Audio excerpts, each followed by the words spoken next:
for boy raehimejima. And we're beaming into another wavy ass screen. Beaming into motherfucking YouTube. I had to make sure everything's going live. Yeah, if you're wondering, TikTok did some bullshit. So I'm still going live. I'm still going live on everything, but just not TikTok for right now. I did a test where I went live. I went live on a random, just on some random shit. I went live and did like a little stream. But it's just not gonna be the same. So we're just gonna be on YouTube and Twitch for now. Actually, I did forget that.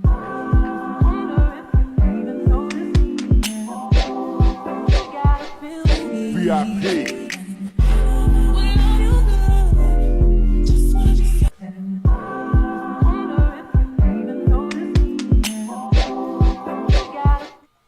We're gonna be live on everything except TikTok for now.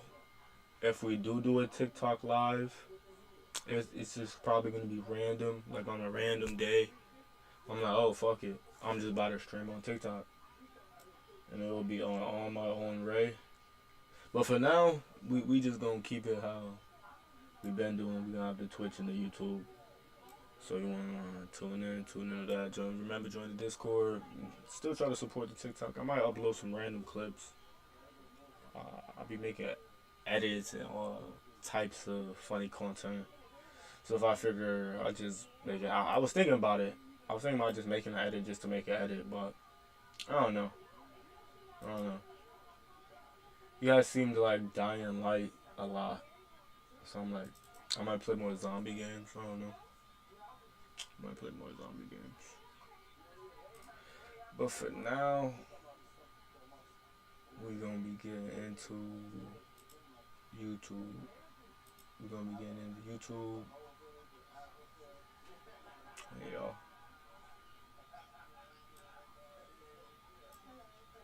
So what we're gonna be doing. And a random game. Just a random game.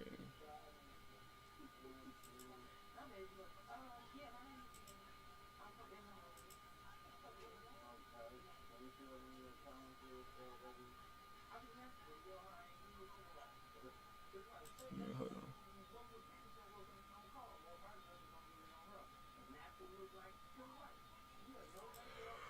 on. Alright. Yeah. This is 3 Chernobyl horror stories, animated. No, it's 2 hours. It's 2 hours. So I don't think you could be doing that.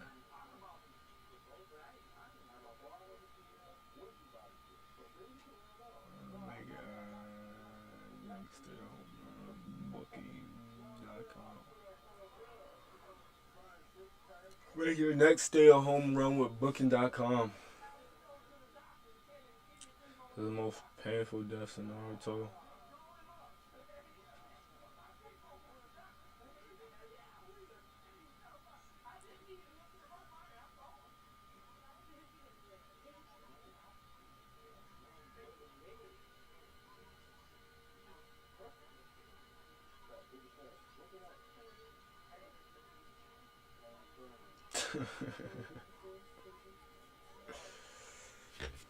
I don't know what we're gonna be reacting to.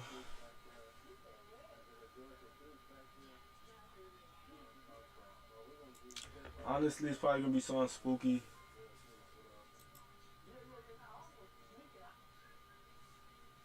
Oh yeah. You know we fuck with the spooky videos and shit. Gotta do a spooky video.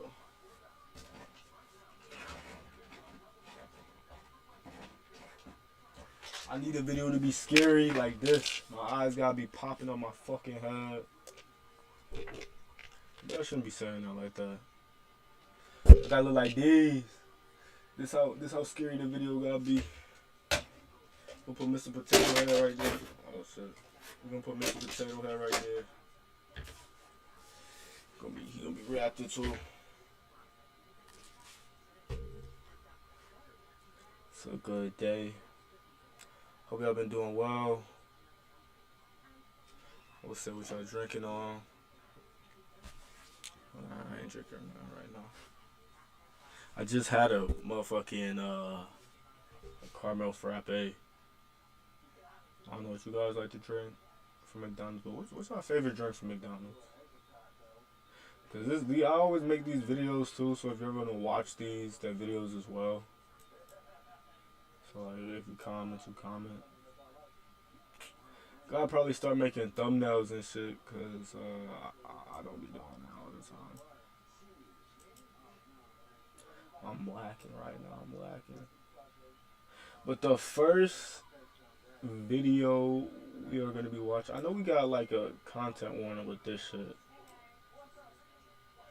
so I'm gonna try my best not to get a content warning. So first video is 3 Chernobyl horror stories. You're gonna be reacting to that. The Chernobyl horror stories, man. Talk nicely.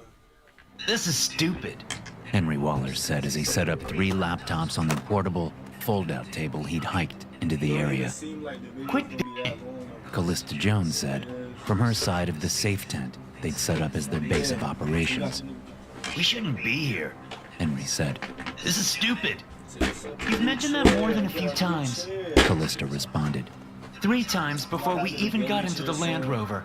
At least 6 or 7 times while we drove out here. And I counted 8 times during the hike alone. Ditch the mood, Henry. It's getting old. Yeah, well, making me carry all this shit didn't help the mood. Henry protested. You're built like a goddamn ox. Callista said. She unlocked a small case and began taking out different pieces of camera equipment. You can handle it. That's what everyone thinks, yet no one ever asks. Henry said. They look at my size and assume I have no problem being the pack mule. Isn't that on your resume? Jasper Lyons asked as he came into the tent, wearing a level A hazmat suit with the hood undone, hanging down against his upper back.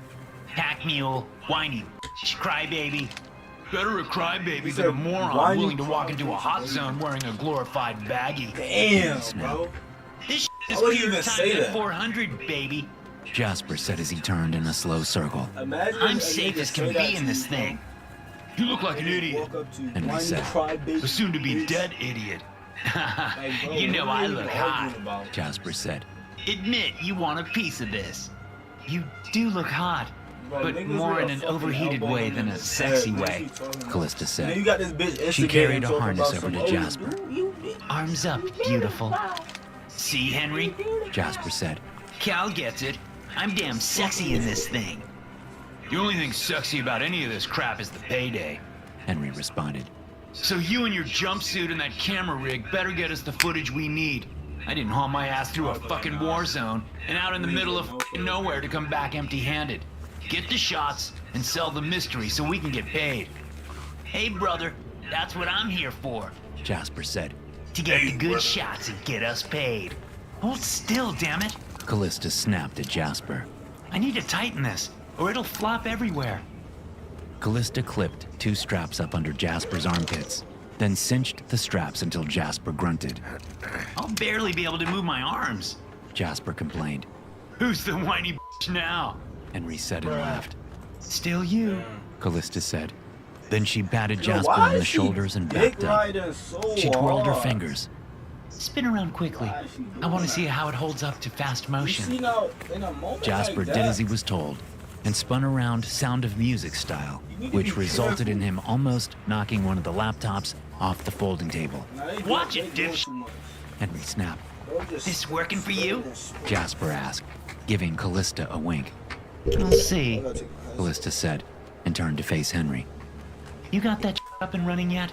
You got that up and running yet? Henry responded in a snotty, mocking voice. He typed quickly at the middle laptop, then stepped back. Bingo, bitches. The screen on the left came to life with an image of Callista and Henry as Jasper faced the two. The screen on the right showed a blurry, whitish background. The screen in the middle was still blank.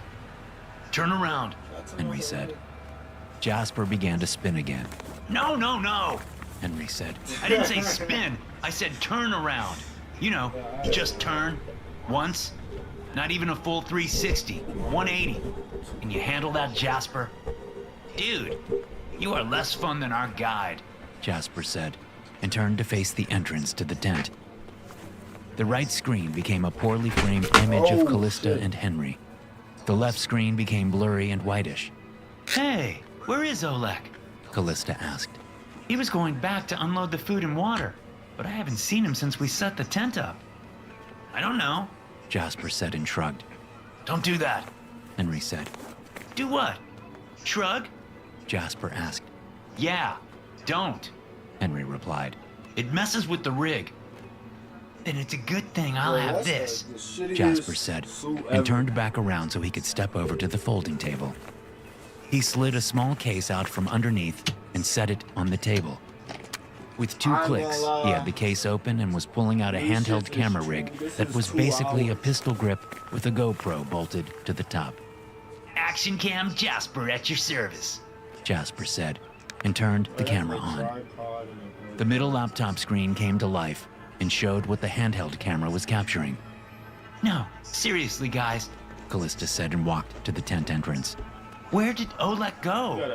Who knows the mysterious ways of Ukrainians? Jasper said in a faux spooky voice. The dude's country has been invaded by Russia. Maybe he's taking a break and just catching his breath. That makes no sense, Callista said, and unzipped the tent flaps. I'll be right back. Careful out there, Jasper said. Don't let the scary Chernobyl wolves get you. Fuck off, Callista said and left. She zipped the flaps back up, leaving Jasper and Henry alone together. Okay, dude, seriously, what's up your butt? Jasper asked Henry. You have been mopey and moody and bitchy ever since we left the hotel yesterday. I thought a Chernobyl expedition was on your bucket list. It is, Henry replied while he checked the 3 laptops. Then what's the deal? Jasper asked. No deal, Henry said. I just have a bad feeling. You always have a bad feeling, Jasper said. You should see a gastroenterologist about that. This feeling is like Kathmandu. Henry responded. Jasper went quiet. It was a quiet that said a lot. You get it now? Henry asked, when Jasper didn't say anything in response to his Kathmandu comment. We said we wouldn't bring that up anymore. I know Jasper it, bro. said. Like, bro, Not cool, man. I just want you to know that my bad feeling isn't because I ate some chicken Kiev that had gone off. Henry said. I have the same feeling in Kathmandu as I do here. Buku We snow on both the know how ground. that turned out. Yeah, well, we're here, Jasper said. and none of us can afford to turn back They now. just feeling bad for I know. no reason. Henry If you said. wanna, like, That's exactly why I... The entrance zipper screamed upward, adventure like that. and Callista burst into the tent. He's f***ing gone! Callista shouted. Who? Henry asked. Oleg! We can hear you. Jasper said and held his hands out, palms down, in a placating gesture. Switch to your inside voice. F*** you, Jasper. Callista cried. Oleg is f***ing gone. Did he leave the food and water? Henry asked as he rubbed his face. Shit. Please tell me he left the... probably left him No! out there. The only thing he left is us. Callista yelled as she slammed her Dang. fists against her thighs. I knew I should have watched his ass. You were. Jasper said. That's the problem. You've been flirting with that Slavic stud from the moment he picked us up at the hotel. Yeah, because that's how you get done in places like this. Fucking Callista butters, said. man. Tight t-shirt, a friendly smile, maybe a light brush of the fingers on the arm. How the hell do you think I got us out of Bogota? By asking nicely? No, you idiot. So basically, I cocked a hip and pushed the girls together. she's That's saying how. he a fucking hoe. I assume the Land Rover is gone too. Henry said, sounding resigned to their fate already. What? I don't know. Callista said. I didn't hike back to the road. Are you joking? Henry replied. He threw up his hands and his fingertips pressed against the ceiling of the tent. Careful, man. Jasper said. This tent cost more than Oleg's Land Rover. Where are you going? Callista asked as Henry unzipped the tent's flaps. This whiny They about to back make this mule is shit going to up. hike back to the road and see if Oleg is still there. Henry said. Which is what Cal should have done. Screw you! Callista said as Henry left the tent and zipped the flaps back up behind him. No way am I hiking back through radioactive woods at night alone. Whatever. Henry shouted from outside the tent. You got no subtitles. I guess it's just us. Jasper said and raised an eyebrow. Never, ever, ever going to happen, Jasper. Callista said. You are not my type and never will be. Too much man for you? Jasper asked, giving her 2 thumbs up. I Too didn't much even know Jasper that's for what the me. nigga meant, bro. Hell I thought he yeah. was just saying Jasper that. said. That's not a compliment. They was gonna go Says you. and find. Says any woman with eyes and a brain and a beating heart, and I get it. Jasper interrupted. Jeez. While they waited for Henry to Nah, return, this nigga realized Callista that the went Nico through Bellic hairline and double-checked every function of the camera rig. Nico Does Bellic it really have to hairline. be so tight? Jasper asked. If we want a stable image, then yeah.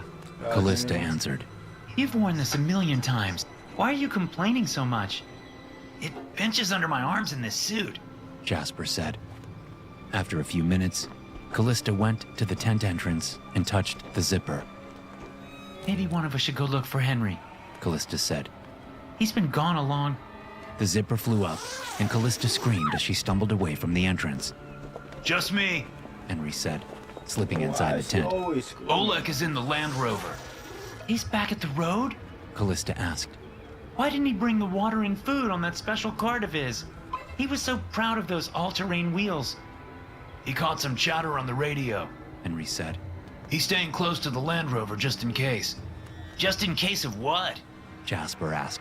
Chernobyl wolves? He laughed, but Henry and Callista didn't. That's a joke, He said. Russians, you moron. There are reports of Russian troop movements nearby, so Oleg is going to keep an eye on things from the road. He said to stay off the radios. Stay off the radios? Callista asked. But how will we talk to each other when Jasper goes into the plant? I know.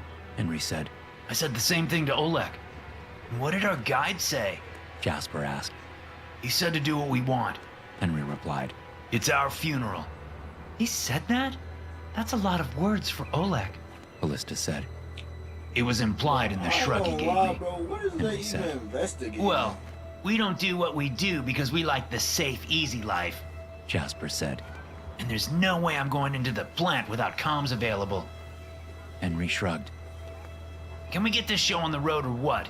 Jasper said. Might as well. Callista said. The sooner we get the footage, the sooner we get the hell out of here. That's something I can agree with. Henry said. Let's run through the cameras and... Already did, dude. Jasper said and clapped his hands together. No more prep. It's go time. I hate it when you say that. Callista said. Jasper shrugged and laughed. Look at me. I speak Ukrainian. It's all in the shoulders, I guess. What are you talking about? Callista asked. The shrug. Jasper said. Like Oleg. I shrugged in Ukrainian. Just f***ing go already. Henry said. And be f***ing careful. I still have a bad feeling. It took Jasper an hour before he reached the edge of the former nuclear plant. I can see the containment structure. Jasper said as he stood between 2 gnarled and stunted trees. Brown grass blew in the breeze, tall enough to brush across Jasper's Tyvek-covered thighs. Huh? Huh? What do you mean by huh? Henry's voice asked over the comms. What are you saying? This containment structure is supposed to be sealed, right? Jasper asked. Supposed to be, yeah. Henry said. But there's a way in on the north. Oh, there's a way in, all right. Jasper interrupted. And it's directly in front of me. Twist your body to the right. Callista said over the comms. How's that? Jasper asked. Your other right. Callista said. Sorry. Jasper said. How about now? Jesus Christ. Callista said. Someone blew a f***ing hole in the structure big enough to drive a tank through. Bigger. Jasper said. The camera must be distorting the dimensions. You can get 2 tanks through this hole. Let's call it. Henry said. What? Jasper and Callista exclaimed at the same time. I said we should call it. Henry said. This isn't supposed to be breached like that. This is not good. Dude, chill. Jasper responded. I'm the guy out here, and I don't see anything worth getting worried about. Other than the melted down nuclear reactor, you mean? Callista said. Well, yeah, that. Jasper said. But I don't see any tanks or trucks or soldiers or anything. It's quiet and dark here. I'm still not happy about this. Henry said. We should cut our losses and get gone. Hey, do you see what I'm seeing? Jasper asked, and crept slowly closer to the broken structure that had been designed to surround the original containment sarcophagus, which in turn surrounded the reactor itself. Jasper, do not get closer. Henry snapped. No, I think I see what he means. Callista said. Take a look at this. Jasper said as he stopped by the first pile of rubble, his handheld camera taking in the thick pieces of broken concrete. Something didn't break into the structure. Something broke out. That's crazy. Henry said. Dude, look! Jasper exclaimed. He lifted the camera and carefully documented what he was seeing, which was rubble strewn outward and away from the containment structure, not rubble broken up inside. Maybe there was an explosion. Callista said. I'm not seeing scorch marks on any of this concrete. Jasper said. There was silence for a moment, then Henry said, He's right. We'd know if it was an explosion. Could be compromised structural integrity, in which case, you should not step foot inside there, I Jasper. might just react to this. Too late. Jasper said as he worked his way through the rubble until he was standing directly outside the containment wall. I'm here to do a job, and I'm gonna do that job. Wish me luck.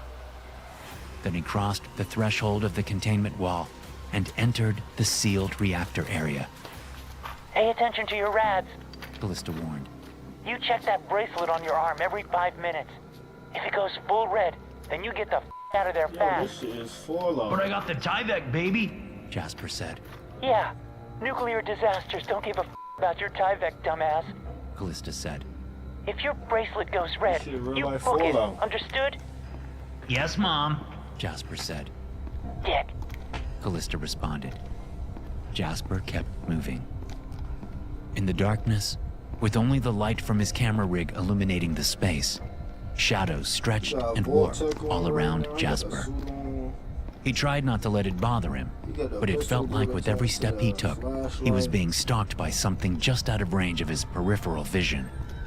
What are you doing? Callista snapped over the comms. Why do you keep twisting like that? It's hard to see and move in the suit.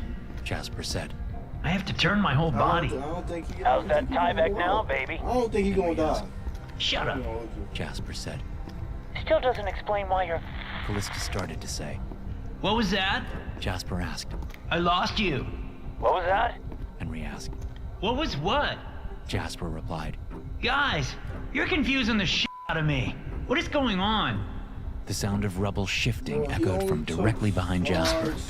He spun about, aiming his handheld camera's light back the way he'd just come. Nothing. Guys? Guys, you there? Jasper asked. There was no response. Guys! Jasper shouted. Guys! Came an echo of his voice. Jasper whirled around, his I'm camera going aiming just too this way loud, and though, that so way, I'm and gonna all turn it over. down a little bit. Guys, this is not funny. Jasper said. His breathing became ragged, and Jasper desperately wanted to yank the hood off his suit and take in a lungful of some cold, fresh air. But he knew if he did, that where he stood, he'd also die where he stood. The statistic was a person could live for approximately 5 minutes before he or she started to hemorrhage internally and bleed out. That was if the person's brain didn't boil in their head first. Although, Jasper wasn't sure that Why last didn't he part just was go real. outside real quick? He'd heard it from a guy at the bar the last... Jasper, can you hear me? Callista called over the comms. Jesus, there you are. Nah, you know this shit real when they cutting off the narrator. Cause why she just cut off the narrator though? That don't even make any sense. Jasper replied. She did What the that just cut him happened? off. I really wanted to hear that. Henry thought he heard something that outside joke and from went the to bar look. or whatever. Callista said. Then the comms went out, and I've been trying to fix them. They're fixed now. Jasper said. What did Henry find? I don't know. Callista Damn, what said. was the He joke? hasn't come back. Is he answering his radio? What was the joke, Jasper man? asked. With a voice back on the other end of the comms, Jasper felt a little more confident and started walking deeper into the containment structure. He's not answering his radio or replying when I yell for him. Callista said. But I probably Fuck you, shouldn't be Callisto. yelling I'm if still Russians telling are the around. truth. Or so And that's Oleg what I was says. saying. Jasper replied. The I guy bet in the guy is bar fishing for a that told higher that payout. joke. He's making Sorry. it look like we need to give him danger pay. We're in a f***ing war zone outside Chernobyl. Callista said. Danger pay is the only pay around here. You know what I mean. Jasper This said. story is interesting though He because rounded it's a talking corner about and froze. Chernobyl, and it's like, what What is is in Chernobyl? What'd you see? Callista A asked. city How'd you know I saw destroyed by something? nuclear Jasper said. radiation. The way you stopped short there. Callista said. Like, bro, you ain't telling Turn a me little they to ain't got your no left. clickers and no Your mutated other left. mutated you see motherfucking it? shamblers. Jasper whispered. Before him was a huge concrete wall. All type of shit. There were doorways cut into the lower half, but the rest of the wall stretched up at least 6 stories. Jasper craned his neck, but everything above was lost to All darkness matters and of impossible to ghouls see. again, Except what was on the bullies, concrete wall was not impossible to all see, different type of revenants. Is that an outline of a bird? Callista asked. An If outline it of is, a giant it's a moth big monster. bird. Jasper said. He took a step closer A and lifted the mutated handheld moth. higher. The GoPro signal just went out. Callista said. It's still recording to the internal storage. Jasper replied. Yes, but I can't see anything on my end. Callista said. Angle your body rig up just a bit. A little bit more. There. Hold still for about 30 seconds so we get it all. This is not a comfortable position. Jasper said. Position. An echo replied. What the f? Jasper cried as he spun around. Only darkness greeted him from behind. What are you doing? Callista asked. I said 30 seconds. I heard something. Jasper said. Or someone. Did you just say someone? Callista asked. It's probably an echo. Jasper said. Why More didn't to they put the convince himself GoPro than to on explain top to of the Callista. suit, though? Yeah, My thing, just an like, echo of my voice. Kind of crazy. Voice. Another echo replied. That's not even a real echo. Echo. Oh, no. Jasper whispered. That's not how echoes work. Nigga, echo that? backwards. What Callista the fuck? asked. I don't know, Jasper snapped. but I'm leaving. Someone is in here with me, and I refuse to die by some This nigga sick, in the sadistic bottom of Russian Bikini dillhole's Bottom. hands. Not happening. Henry? Is that you? Callista asked. Cal, did you hear me? I'm bailing. Jasper said, and started to retrace his steps. Cal? Henry? Anyone? Hold on, Jasper. Callista said. Henry, stop fucking about. Get your ass in. Oh my god! Static exploded in Jasper's ear, and he pawed at the Tyvek hood, then froze as he realized he was about to kill himself if he removed the hood. So he crouched down and waited out the static, despite the piercing agony it produced in his head. Then it all went quiet, except for a ringing in his ears. Cal? Jasper whispered. Cal, you there? Jasper waited, but there was no response. Henry? Can you hear me? Jasper called. A clatter of concrete rubble got Jasper to his feet. He turned left. He turned right. He spun in every direction, the lights from his cameras making shadows dance and leap and reach for him. Help! He cried, trying not to panic. Guys? Guys! Guys! The echo replied. Shut the f up! Jasper yelled. Then he stopped spinning and froze in Nigga told place his once echo again. to shut the fuck up. He angled the handheld rig up at the concrete wall. There was no outline of a bird anymore. That's about to Wrong respond like, wall. no, fuck you. Jasper said to himself. He turned to his left, but the wall in that direction was very different to this from the one mixtape, he'd nigga. seen the bird outline on. He turned to the right, and there was a long concrete tunnel that had caved in halfway down in that direction. Jasper looked back the way he'd come. Nothing there either. This can't be the wall. Jasper said to himself. I must have panicked spaghetti. and moved into a different space. Different space. A voice cackled from behind Jasper. Space, space, space. Jasper turned and saw nothing except darkness. Then he realized that the darkness was moving, It was undulating like it was alive. Oh, no. Jasper said, and backed away from whatever he Bro was got looking at. Voltec on. He don't know you can cloak yourself with The undulating Voltec. darkness responded. Jasper turned and ran, No, no, no. echoed from behind him. Jasper's lights caught the outline of one of the doors set into the concrete Why wall. did He sprinted straight for it Why did and he was even almost there do when that, his feet man? slid on That don't some even make no chunks of sense. debris. Why are they gonna sit up there and Jasper bleep came it? crashing He down already hard, said shit. but Panic Like, you literally refused heard to let him lay there. Hand over hand, Jasper crawled through the door until he was on the other side. it. But Then he rolled crawling himself through to the rock side, bottom right sat up, now. and shoved his back against the wall. Terrified that the sound of his breath would betray him, Jasper held the air in his lungs for as long as he could as he listened for signs of whatever it was that he'd seen. But all he could hear was his pulse pounding in his ears as his lungs grew tighter and tighter. Jasper had to let out the bad air and take a deep breath. When he had oxygen in his lungs once more, Jasper tried to calm himself down. Just a shadow, Jasper thought. and only echoes. Big space, A weird. whole lot of hobble. That makes shadows and echoes. Jasper didn't believe a word of what he told himself. He counted to 30. Then he counted to 30 again. On the 5th round of counting to 30, Jasper stood up. He inched to the doorway, then leaned slowly out to take a look at the way he'd come. The shadow struck, and Jasper was knocked off his feet and sent flying back a good 20 yards. Pain exploded in his back as he slammed into a metal railing, still semi-attached to a concrete walkway that had fallen from above. Moaning and close to losing his mind, Jasper found a gap between the collapsed walkway and the floor. Without hesitation, Jasper crawled through the gap and made himself as small as he could get in his hazmat suit.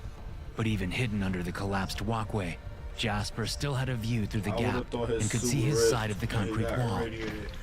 The shadow was squeezing itself through one of the doors. Then it was inside and standing there. A f***ing bird? Jasper mumbled, then bit his tongue at his mistake, hoping the thing hadn't hurt him. The shadow stood tall and spread its wide, pure black wings. Part of the thing moved where Jasper assumed the thing's head was. Then it crouched low, and 2 pitch-black eyes gleamed in his direction. No, no, no. The huge shadow bird, or whatever it was, cawed. Then it moved in fast, and Jasper finally realized he still had the lights on. Fuck! He shouted and scrambled to switch them off. But he couldn't get them off before a massive eye filled the gap between the floor and the collapsed walkway. A black iris held a black pupil, which made up the entire black eye that stared at Jasper. The comms crackled to life. Is someone there? A gruff voice asked. Hello there. Is this Jasper? Oleg. Jasper was so glad to hear someone on the comms that he almost replied, but he'd learned that lesson already and remained quiet. Not that it mattered much. The eye blinked, but Jasper almost missed it, because the bird or creature, or whatever it was, had eyelids just as black as the rest of it.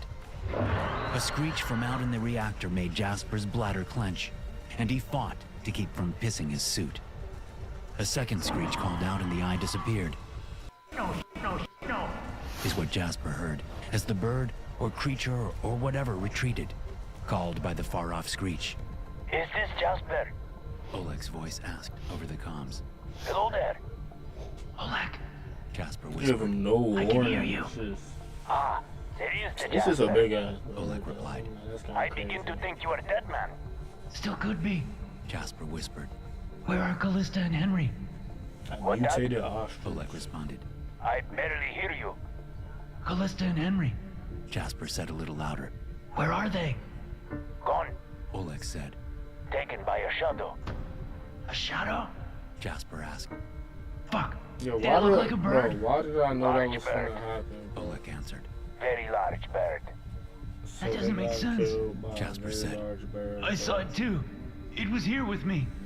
Bro, More this than one shit bird. is Journey to the Oleg said. Lost Island, bro. Jasper swallowed hard. Just His a whole bunch body of shook with a shiver of fear. creatures and all types. If one is here, mutated Jasper shit. mused. maybe they live here. A bunch of The mutated Jasper should animals. leave. Oleg said. You leave and go west for 3 kilometers. I meet Jasper on the road. Yeah, but what if that thing brought Callista and Henry here? Jasper said. I couldn't find them. Cockroaches, The rabbits. Callista and the Henry dead. Oleg said. You saw them die? Jasper asked. It It was a question he never wanted to That's ask, what I was saying. They but he probably- always bro, knew they he would have to really one gotta day, have some crazy considering the shit in Chernobyl, situations they bro. got themselves into. No, I see blood. Oleg replied. A lot of blood. That doesn't mean... Jasper said, then jerked his head as noise exploded off the Gigantic, comms. mutated moth. Gunshots. Automatic fire. When the gunshots ended, Jasper waited a few seconds, then called. Oleg? Yo, Oleg, why you get an AK, bro, and these niggas sitting here A with screech nothing, echoed man? through the containment structure. This It was nigga got a answered by a pistol smaller grip screech. attached to a GoPro. Then Jasper distinctly heard. Why they doing like No, that? no, no, no. This is not Catman 2. Jasper And said. that shit's still I copying. won't let it be. Jasper eased his suited bulk out from under the collapsed walkway. He stood slowly, checking every inch of the suit he could reach and see. It was hard to tell, but Jasper was Yo, buddy was better off running through that shit, bro. Run through this shit like you're doing this. Run through that shit like you're doing this. I'm telling you, man, you see this boy get through that bitch. Like, bro, you got some mutated fucking gremlin chasing. pretty like sure that. the suit hadn't ripped or been You breached. should've just broke the The thing. bracelet on his wrist was a yellowish green. Jasper pivoted left, then right, and finally saw a second tunnel he'd missed before. A tunnel that was not caved in halfway down, Come on, come on. Jasper said as he switched all the camera lights back on, since he never could get all of them off anyway. Why would he switch? With pure terror in his belly, Jasper took a few steps toward the tunnel. Come on, come on. He said again. Then a screech echoed from down the tunnel, and Jasper knew for sure which way to go. He headed off, his handheld camera up, his body rig lighting the way. As Jasper went further and further down the tunnel, he noticed his footsteps were getting quieter and quieter. He paused and looked down, lifting his boots up one by one. What dripped and slid off his boots looked like bird crap, except it was pitch black, just like the few feathers that were strewn around the tunnel's floor. If Jasper had been on the fence about what he was dealing with, that fence collapsed under the evidence beneath him. King bird. He whispered. A screech called out and was met with a second screech. Both came from dead ahead. At that point, Jasper could have turned back around. He knew he should turn back around. That was smart. That was self-preservation. Jasper was all about being smart, and he was even more about self-preservation. But in the back of his mind, all he heard was Oleg saying that Callista and Henry were gone. And despite the narcissistic persona Jasper liked to present to the world, his colleagues, his friends, meant everything to him. No, it would not be another Kathmandu. He would not allow it to be. Jasper picked up his pace and hurried down the tunnel, careful not to slide in either the bird or slip on an errant feather. When he reached the end of the tunnel, the space opened into a massive chamber-like enclosure. Jasper had studied the schematics for Chernobyl. The original schematics of the plant and the schematics for the subsequent enclosures built around the reactor in order to contain the massive amounts of radiation still emitting from the melted core. None of those schematics matched what Jasper was looking at. He had no idea where he was. What he did know was there was a pile of concrete about 20 feet high in front of him, and perched on top of that pile was what Jasper could only describe as, well, a nest. It would have been comical if it wasn't so terrifying.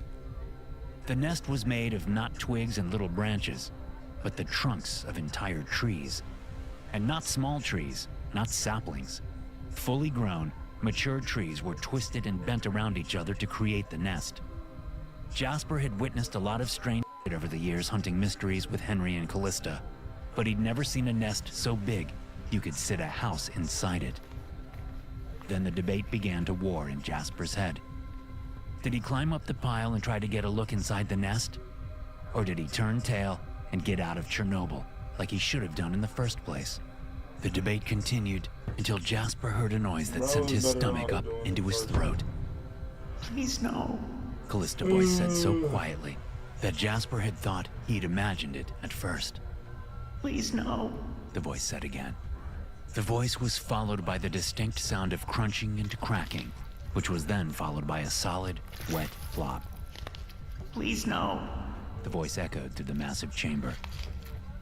I'm coming, Callista. Jasper thought, as he tucked his handheld camera into his belt, then reached up and took hold of the highest hunk of concrete he could reach. Hand over gloved hand, Jasper made his way to the bottom edge of the nest. He studied the twisted tree trunks and saw a way up. It wouldn't be easy, but Jasper had climbed worse. The trick was doing it so he didn't rip his suit. With careful handhold by careful handhold, and very slow, deliberate placement of his boots, Jasper was able to get himself up to the lip of the nest. He was exhausted, he was terrified, and he felt like a fool for taking the risk he was taking. But he didn't stop. Neither did the crunching, the cracking, and the occasional wet plops. Jasper started to reach his gloved hand over the lip of the nest, then paused. He realized he didn't need to literally rush headfirst into danger. Jasper wedged his body up against two tree trunks so he could securely get the leverage he needed to take the handheld camera from his belt. Then he switched on the light, made sure the camera was recording, and eased it up over the lip of the nest. There were some muffled screeches, and the crunching paused briefly, but then the sounds returned to their previous rhythm. Jasper let the camera record for 20 seconds before he lowered it back down and fumbled at the controls. It was difficult with the gloves, but Jasper managed to rewind the footage a bit in order to see what he'd recorded. The vomit made it from his stomach up into his throat, then paused just as it pressed against his lips. Jasper slowly swallowed his own sick as he stared at what he saw on the GoPro's video screen.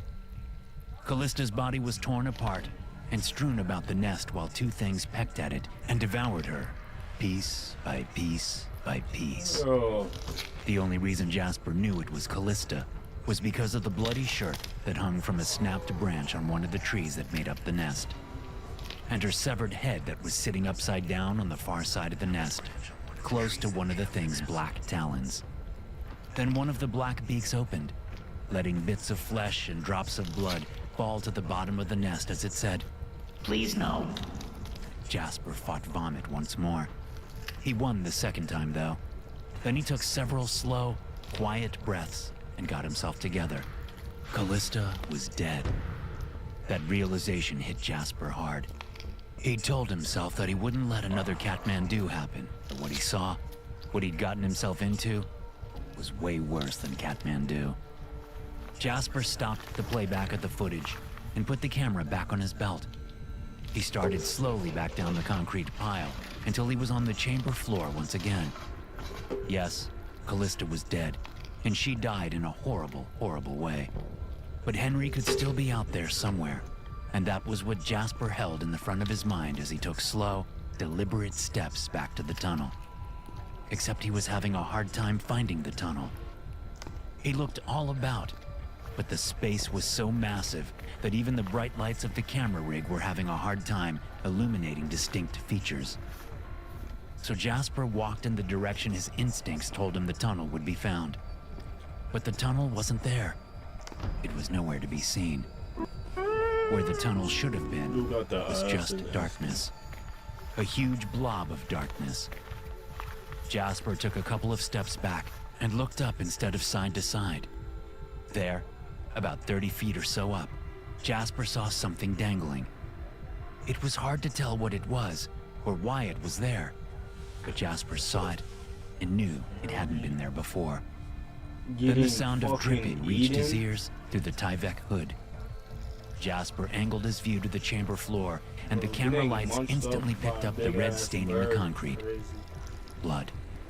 A lot of blood. Jasper took several more steps back, knowing he had to widen his perspective. Me.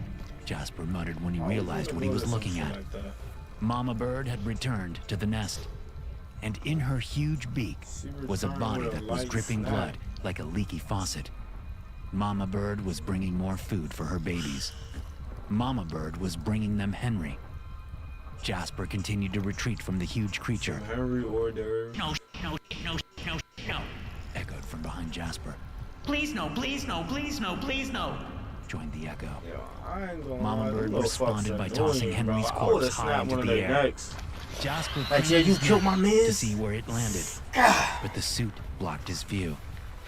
The distinct thump of a body hitting the bottom of the nest, followed by happy screeches and then cracking, crunching, and wet plops, told Jasper that Mama had found her mark. Dead And ass that's though. when all thought of rescue or self-preservation, crazy. anything rational really, left Jasper's head. He turned and ran screaming. He had no idea which way he was going. He had no idea if he was running deeper It's into the definitely a containment Bizzare structure video, though. or if he was running to safety. But run is what Jasper did until his legs went out from under him and he fell face first onto the ground. He lay there for several minutes, expecting a giant beak to pierce his suit and dig straight into his back. When death didn't cleave him in two, Jasper got up onto his hands and knees. Then when he still did not get murdered by a pitch-black demon bird the size of a city bus, Jasper stood up. He was outside the containment structure. Started praying to Despite the fleeing in Lord. blind terror, Nah, he should've, Jasper yeah. had gotten himself not only outside, but he was a good He should've 50 grabbed yards that inside the AK stunted and over gnarled side. tree line. He'd tripped over a root. And off to Jasper's left, he could just make out the I dawn don't of get the why light Henry filtering down through and the bald Callisto branches. He'd survived the went night. into there. He'd survived Chernobyl. And he knew which direction west was. Oleg had said to head west and meet him on the road. So with the dawn to his back, Jasper And hiked the video was and hiked, almost an hour long. pushing his bone-tired body and weak legs to the very limits of his endurance. Then he saw So the we're not road gonna react and to dug all of deep these? so he could sprint the last few yards. Stay there.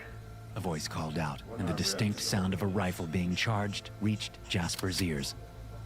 Without even being asked, Jasper held his hands above his head as he froze in place. Then he saw the Land Rover and the man standing next to it with an AK-47 in his hands and blood on his jacket. The Jasper? Oleg asked. Lord of the above. You made it. Holy Jasper said, then fell to his knees. Holy Stay there. Oleg said, and was lost in sight from behind the Land Rover. When he returned, he had a bright yellow canister in his hands instead of the rifle. It looked like a fire extinguisher, but slightly different.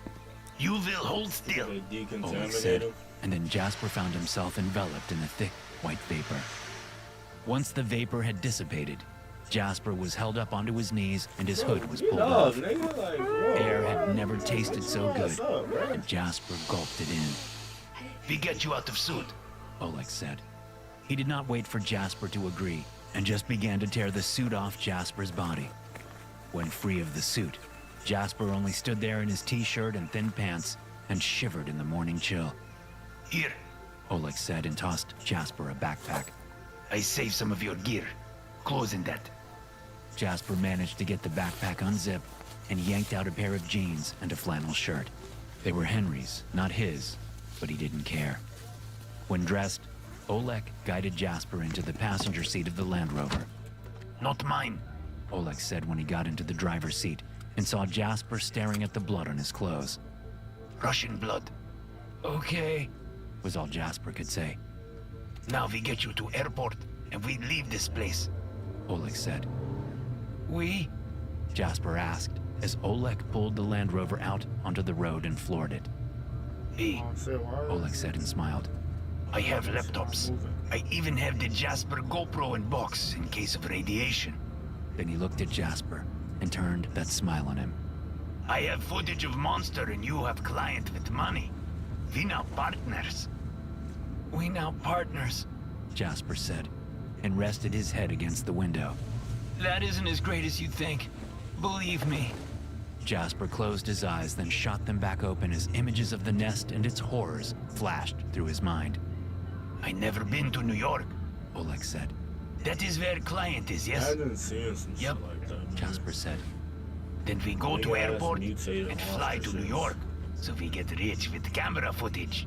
Oleg said, his They smile gonna think wider that shit and a wider movie. with every word. Airport is That good, nigga just worried about Jasper the said. bag, bro. but coffee is better. Like, Coffee?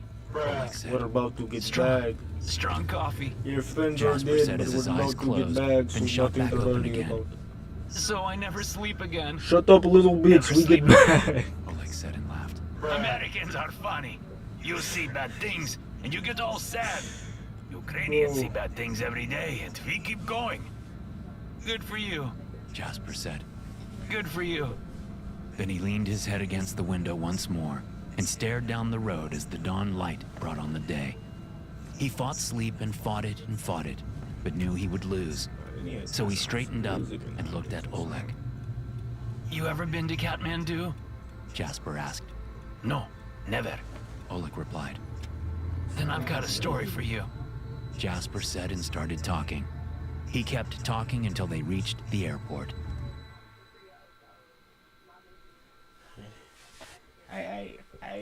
The rotor...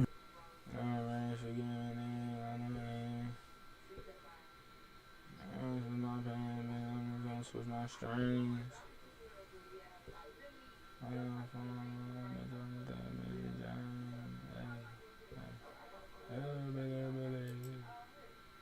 That was a good story. That was a good story.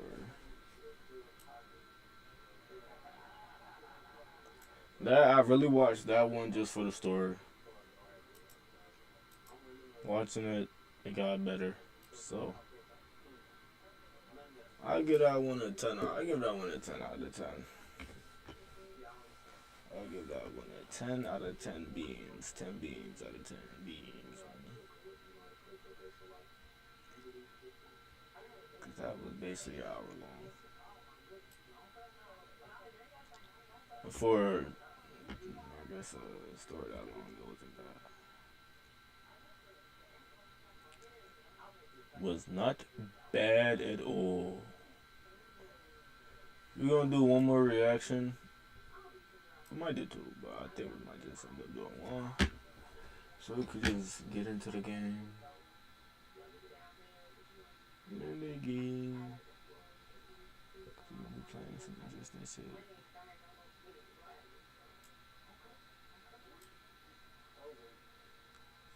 Extinct animals,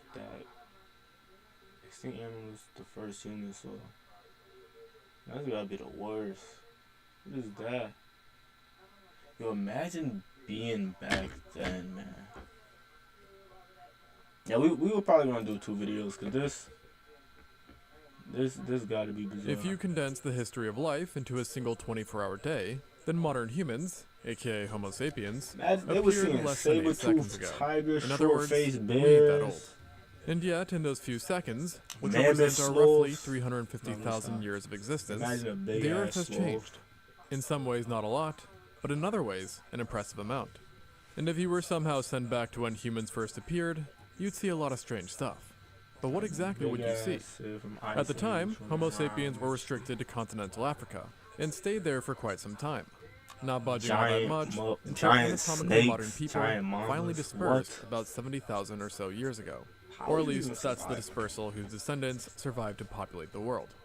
During this long period of hunkering down within Africa, our ancestors would have encountered a myriad of different biomes, and more importantly, animals, that sadly, or gladly, depending on how you look at it, no longer breathe or walk on the face of the earth. Giant monkey. Off the top of your head, It you is may be giant imagining monkeys. some We've got things like gorillas and saber-toothed shit tigers, still, so- crazy-looking stegodons, and other strange Pleistocene or Ice-aged animals. Imagine And though such creatures were giant found in the rest monkeys of the was world, before. they weren't what the first modern people saw. And actually, That's our many of first the thought when you iconic think back animals then, we though, you could associate say with would be recent giant or prehistory something. either never lived in Africa, or had fully disappeared from the continent by the time we evolved. Instead, Africa was on a very different path compared to other areas, with the now extinct animals there following a trend of looking a lot like the ones we still have today, but just being slightly off. Which is nicely exemplified by the Paleoloxodon. Besides their noticeable bone growths on top of their skulls, this extinct elephant looked a lot like the living, especially if you saw one from afar. But if you did happen to walk up to it, you'd notice that its proportions were all wrong, as this mammal was an absolute giant, and is currently considered the largest mammal to have ever walked the earth. Though at the same time, it is also the smallest elephant to have ever lived as well. And how is that possible, you ask? Well, there were multiple species belonging to this genus that greatly varied in size, to say the least. Most of which were extinct by the late Pleistocene, while the majority of the then remaining were found outside of Africa, leaving only one species left that the early modern humans witnessed: the Paleoloxodon gilensis. This 130,000-year-old species was not the largest Paleoloxodon, but it was definitely up there, likely having been a direct descendant of the second largest member, the Reki. And from what little remains we have, it seems that gilensis was fairly identical in size to its predecessor, which is crazy considering that the Reki was recently estimated to have stood at 4.2 meters or 13.9 feet at the shoulders while weighing 15.3 tons, making it not only heavier than every theropod ever, but also 50% bigger than the heaviest African bush elephant known. So with that said, you probably are not surprised to hear that this size extended to its tusks as well. But even for a 15-ton elephant, their tusks were abnormally massive, as Paleoloxodon in general had the longest tusk-to-body ratio of any known elephant, resulting in tusks as long as the entire bodies of certain elephant species. These tusks were also straighter than normal and closer to the ground, allowing the gilensis to easily strike smaller objects and interact with the ground, perhaps using its tusks as a shovel in certain situations. And to make this mammal just a little bit more menacing, those protuberances on its skull that I mentioned are believed to have served the purpose of enhancing the tusk's lethality, being an anchor point for a bunch of large muscles that supported their heads, thus letting them swing their weapons around with even greater might and speed. So by now, you'd think that any sensible creature would have realized that you do not want to mess with a supercharged giant elephant. And yet, researchers believe that modern humans might have actually hunted these units, as while no concrete proof exists, we do know that other Homo species in Eurasia were able to habitually hunt and butcher Paleoloxodons of similar size, using weapons like spears. And not to mention, we also had javelins at this point as well. Now this being said, if hunting did occur, it was likely not an everyday coincidence, considering that Paleoloxodon was the largest animal on the entire continent, and thus any attempt would bear a plethora of risks. Not to mention, there were plenty of other megafaunal animals to choose from that were both smaller and less equipped. And while this many times made for easier hunting, smaller doesn't always translate to easy. And a good example of that is Synchorus antiquus, colloquially known as the giant buffalo. Despite being many times smaller than Paleoloxodon, this extinct bovid was still an absolute menace to society, and is actually the largest bovid to have ever lived in Africa, with adults measuring some 3 meters or 10 feet long, and standing 6.1 feet or 1.85 meters tall at the withers. So in other words, taller than most mooses. They were also completely roped in dense muscles and sported robust bones, giving them some heft, with larger males routinely cracking 2.2 tons, similar to the weight of a white rhino, the largest rhino on Earth today. And when making this comparison, you have to remember that rhinos basically have flipping armor-like skin, thus bulking up their weight, while Synchorus antiquus was just pure muscle, bone, and little keratin, as these guys also had horns that would have put rhinos to shame, with each jutting out to the side, being slightly curved and very, very long, possibly reaching more than 1 meter or 3 feet each, almost resembling those seen in water buffaloes, to who it is closely related. And in larger individuals, it's thought that these horns could have been 3 meters or 10 feet from tip to tip, so equivalent to the length of a basketball hoop, and longer than the horns of most ceratopsids, including some that were nearly 3 times its body size.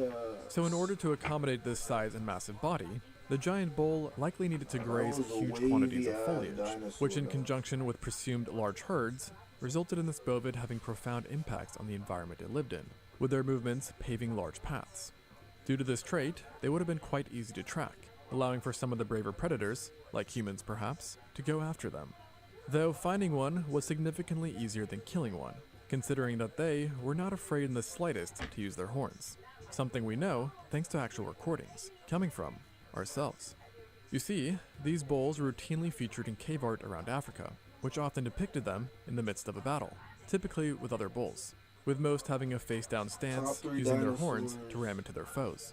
And in fact, these fights were so common that they hold the title for the most depictions of violence, strongly suggesting that this bovid had a fairly short temper.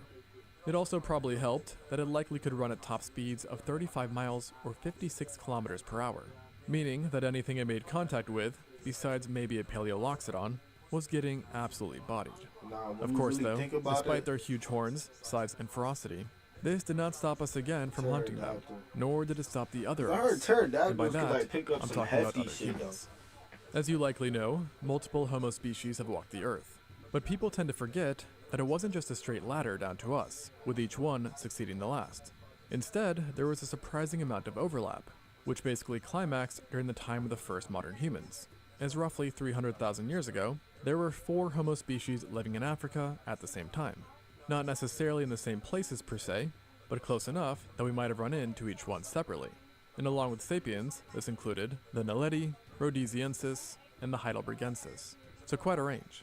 By this time, a couple of them had been around for hundreds of thousands of years, while we on the other hand were rather fresh-faced. And though all bore a lot of similarities to us, it's still reasonable to think that some of these guys were seen as not like us by our predecessors, especially the Naledi, the oddest of the bunch. This archaic human was fairly primitive compared to the rest, and was rather Australopithecus-like, who was an even earlier hominin from which the Homo genus descended from. Like our progenitor, the Naledi had a knack for trees, as its body build and design implied a more arboreal lifestyle, and reduced the ability to run efficiently on land. They were also quite petite compared to us, being one of the smallest humans ever, and had small brains to match, with so far no material culture being assigned to them, which potentially highlights a lesser level of technology that might have made them unable to compete against us or the other Homo species. Furthermore, their diets were quite uncompetitive too, consisting of gritty food that was picked up from the floor and was covered in dust or dirt, which is reflected by their typically eroded teeth. So it would have been quite clear to modern humans that these guys were quite different. But a much more gray line occurred with the rest, specifically the Heidelbergensis. While the Naledi is known purely from South Africa, Heidelbergensis is known from various African countries. Plus, it did eventually leave the continent as well.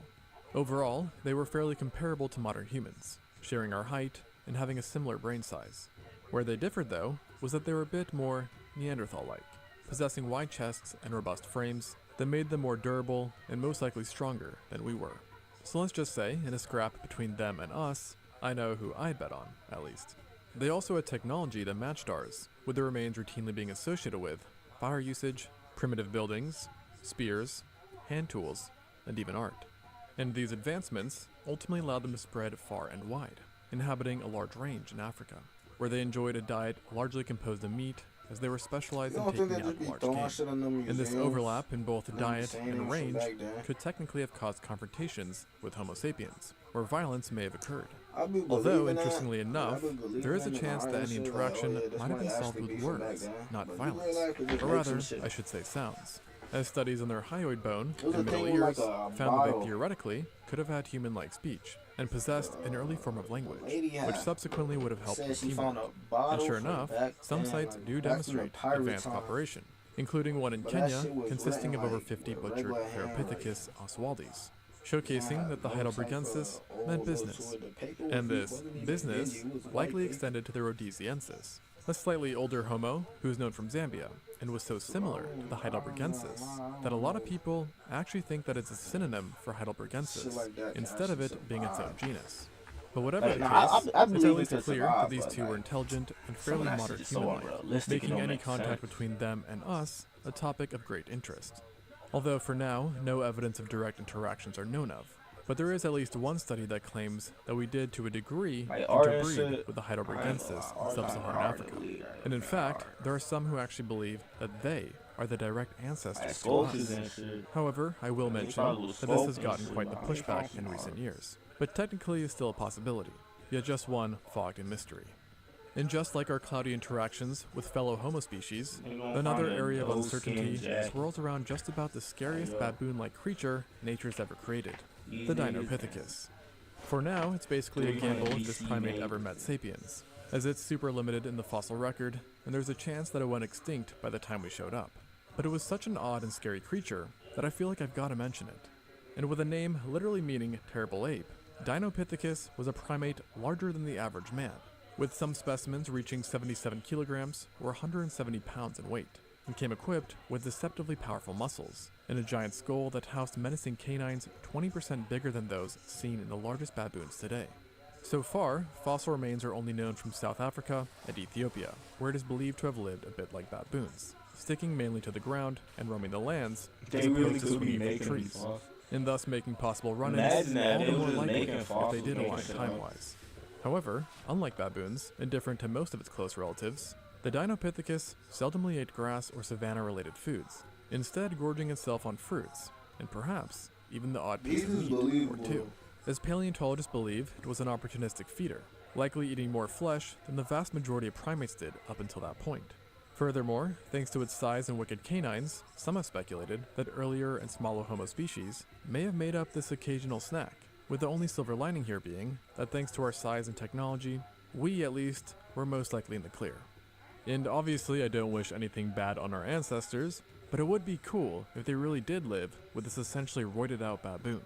And in addition to this guy, there was another animal that matched the Dinopithecus' weirdness despite not being nearly as dangerous, who definitely did live amongst us, the raehimejima, also known as the dinosaur wildebeest. Yes, it did look slightly off compared to living artiodactyls, thanks to its long and thickened neck, but you wouldn't be able to tell it was bizarre by just using your eyes. Instead, you would have had to use your ears, as while this animal did not look like a dinosaur, it did surely sound like one, namely a hadrosaur. When they were first discovered, paleontologists noted that within their skulls, raehimejima possessed large trumpet-like nasal structures that were unlike anything seen in other mammals, yet were eerily similar to those found in hadrosaurs. And actually, its design is so unique that researchers don't even know of any other animal besides lambeosaurines with such anatomy. The researchers who discovered this creature believe that it convergently evolved this instrument thanks to its shared lifestyle with hadrosaurs, as both lived in large herds in relatively open areas, and as such, a unique form of communication would have come in handy. Additionally, both hadrosaurs and the raehimejima had very specialized diets, and therefore teeth, which indirectly might have led them to developing unique skull structures, and thus resulting in their unique nasal passages.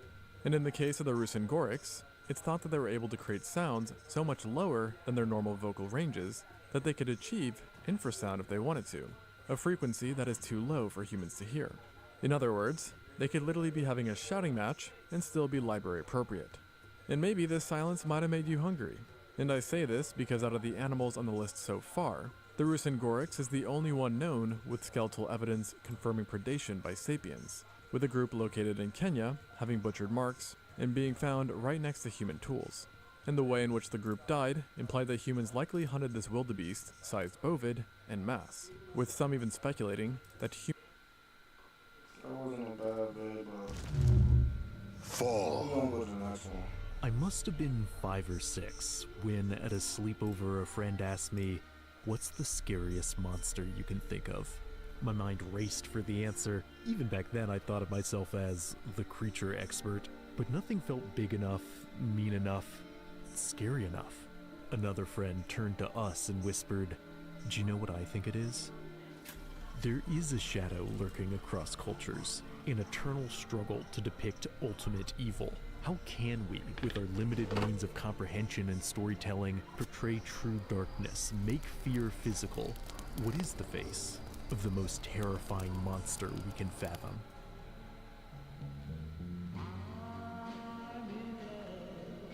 There are 2 fundamental problems we need to confront to determine the scariest monster: the problem of evil and the problem of fear. Both abstract concepts are widely understood, but difficult to concretely visualize. Let's start with evil. Depicting a cruel action is simple enough, but imagining a physical embodiment of evil itself is deceptively challenging. For centuries, visual media has employed different methods to try and make a figure feel like darkness incarnate, from early tricks of light and shadow to modern VFX. The most common shorthand is to simply copy the appearance of the guy. You know the one. Of course, there are all manner of lesser imps and demons, but the great Satan himself is red and scaly with a bifurcated tail, and he carries a hay fork. But if all it took to make a convincing epitome of evil was a red cape and pointy horns, Halloween would be a lot scarier. Just because a narrative tells you what you're looking at is the Lord of all malice doesn't necessarily mean you believe it. creating a figure that viscerally personifies evil is not just a question of visuals, but characterization. After all, cruelty is not an aesthetic so much as a behavior. I feel One like of he the about most to put important mad shit in landmarks in movies portraying from this. wickedness on screen comes from Night on Bald Mountain, an unshackled vision of demonic terror whose central evil deity is not only a perfect foreboding silhouette, but a remarkably spiteful and sadistic creature, using its unfathomable power to create life for the sole purpose of gleefully watching its creation struggle to cling to their pitiful existence. The macabre circus of agony this demon appoints itself ringleader of feels sprung to life from centuries of paintings of the demonic inferno. The Demon of Bald Mountain could be considered a benchmark of evil in both characterization and appearance, its twisted psyche looming just as large as its physical form. But notice I said could be considered. See, it's difficult to empirically measure evil beyond subjective feeling. Most philosophies recognize two major categories of unkindness: moral evil, which is the result of intentional actions, and natural evil, which is the result of impersonal phenomena. And notably, most people find the former to be more evil than the latter, regardless of scale. Norman Bates from Psycho can't level a city like Godzilla, but he nonetheless feels crueler because of the conscious thought behind his misdeeds. Whether this is objectively true could be the subject of boundless philosophical debate, but for the purpose of this video, let's just roll with it and define evil as bad intentions multiplied by cruel actions.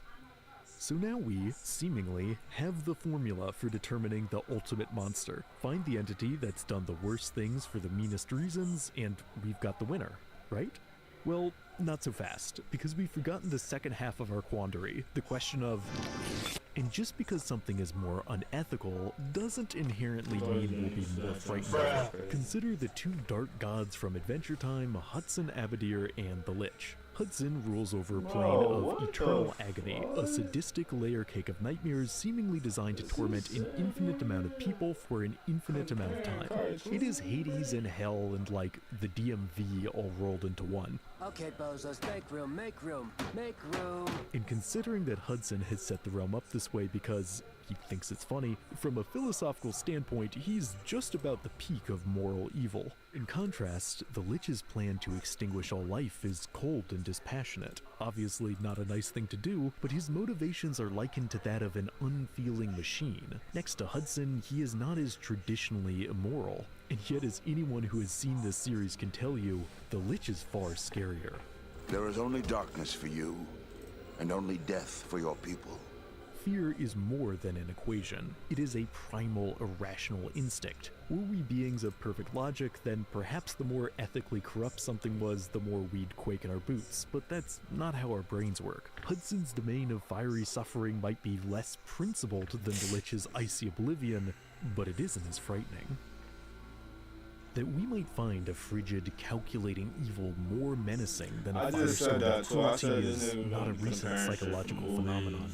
In Dante's Inferno, a 14th century narrative poem, the very heart of hell is cold, a vast frozen realm robbed of passion and light, its agony slow and carefully measured. You see this idea echoed in the book series A Song of Ice and Fire, where the most terrifying threat to the realm aren't the fires of human conflict, but the icy machinations of the enigmatic others, beings whose rotting fingers are steadily creeping across the world's throat. In the adaptation Game of Thrones, the others are ruled by a demonic Night King, a figure who, after 8 seasons of ominous buildup and compounding mysteries, was revealed to be a stupid and uncalculating bad guy. Some would argue this was a terrible decision, by which I mean me. I'm arguing it was terrible, but before the curtain lifted to reveal a generic villain, there was something gripping about the Night King's glacial maneuverings, a terrifying sense of an intelligence colder and more callous than any human consciousness. Monstrous evil envisioned not as a raging brute, but a subtle intellect has, to me, always been the more disturbing interpretation. The Witcher series pushes this concept to the extreme with Gaunter O'Dim, a nightmarish figure who, despite possessing near infinite power, at first seems unassuming and even forgettable in this world of titanic dragons and giants. O'Dim is an egoless and patient malice, content to make the world his plaything through the smallest contracts and adjustments. He may very well be the devil of this realm. After all, Old Pointyhorns is often shown working through manipulative deals and temptations. The strange man of the game Red Dead Redemption operates under similar principles. He's a seemingly all-knowing taker of souls who nonetheless describes himself as an accountant, completing his grim task with the utmost calm, as is the case in The Witcher. Whether the strange man is the devil itself or some other being is wisely left up to interpretation. Unlike the Night King, these entities retain their unknowable gravitas, never lifting the veil upon their true nature. What are you? Do you really wish to know? Yes. No, Geralt. You don't. Despite only ever revealing a small glimpse of their power, both figures feel hopelessly beyond the scope of the player's influence. Forces that can be neither slain, halted, nor understood. Damn you! Yes, many have. That the most menacing monster may well be a secretive, subtle figure might seem counterintuitive. Surely the greater the scale of an on-screen horror, the greater the impact. Yet as I've discussed in past videos, beyond a certain threshold of destruction, it is increasingly difficult to take devastation seriously. A villain blowing up the universe is generally less scary than a villain blowing up a building, because our minds can much more easily quantify the latter. Out of every villain in the Avatar series, the least menacing is probably Vaatu from The Legend of Korra, even though he's an all-powerful embodiment of darkness. Though the stakes have theoretically never been higher, there is something about this dark spirit that is impossible to take seriously. And it's not just the fact that he looks like an evil kite. Whenever a threat is so massive it's difficult to mentally encompass, it ironically makes the stakes seem smaller. Villainy on a cosmic scale, perhaps unsurprisingly, struggles to be intimately scary. So perhaps the most terrifying monster would be a hushed whisper.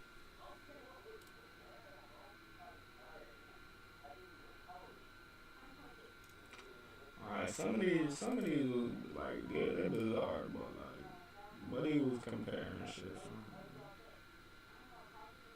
literal, yeah, he was comparing some dumb shit.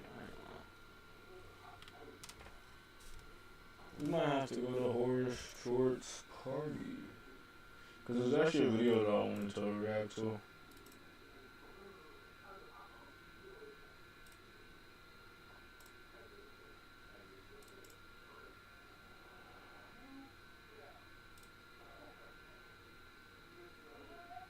Oh, was it not horror?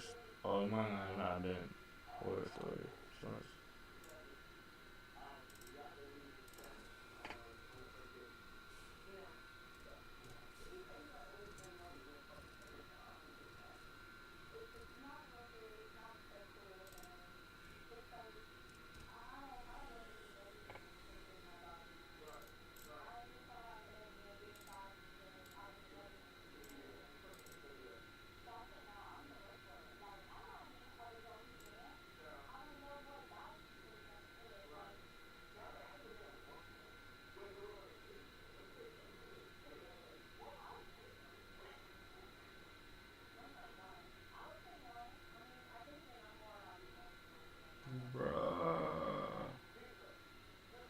Dude, they just made a new video for these nice ass videos.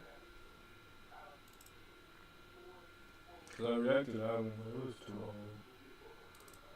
Oh my god, that one was too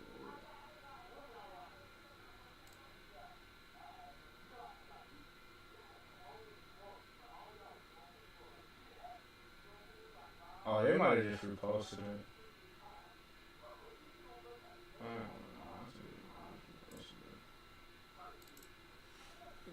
History real quick. Damn, I should click the video.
From mindfuck paradox, fall asleep.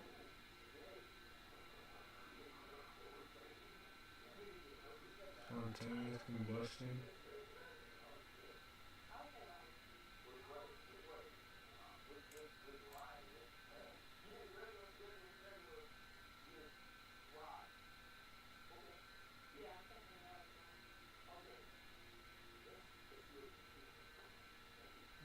That could be crazy stuff, man.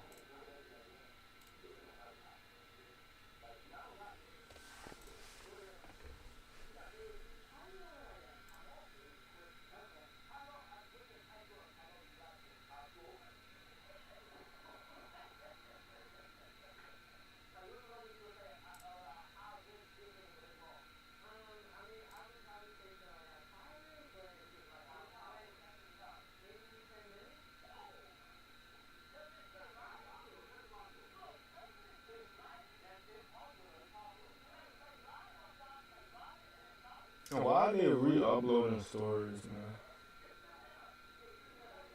Could I watch this?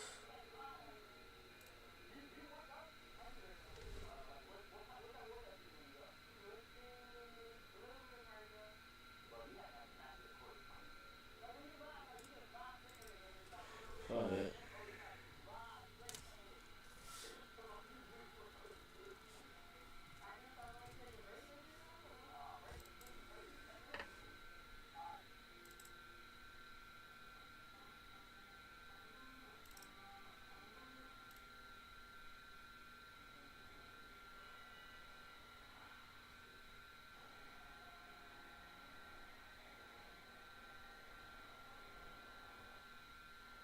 Yo, some of these videos is really whack as hell.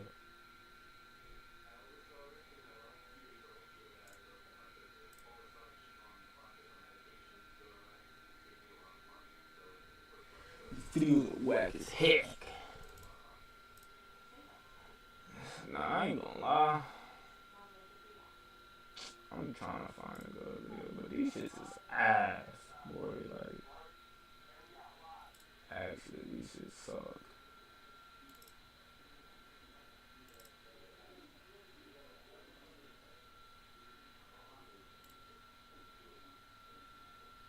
I'm trying to find some Bizzare videos. Yeah, we already did the April Fool's one. This is pretty recent also. I told my friends what I'm about to tell you, and they urged me to share it here. It happened back in December, about a week before Christmas.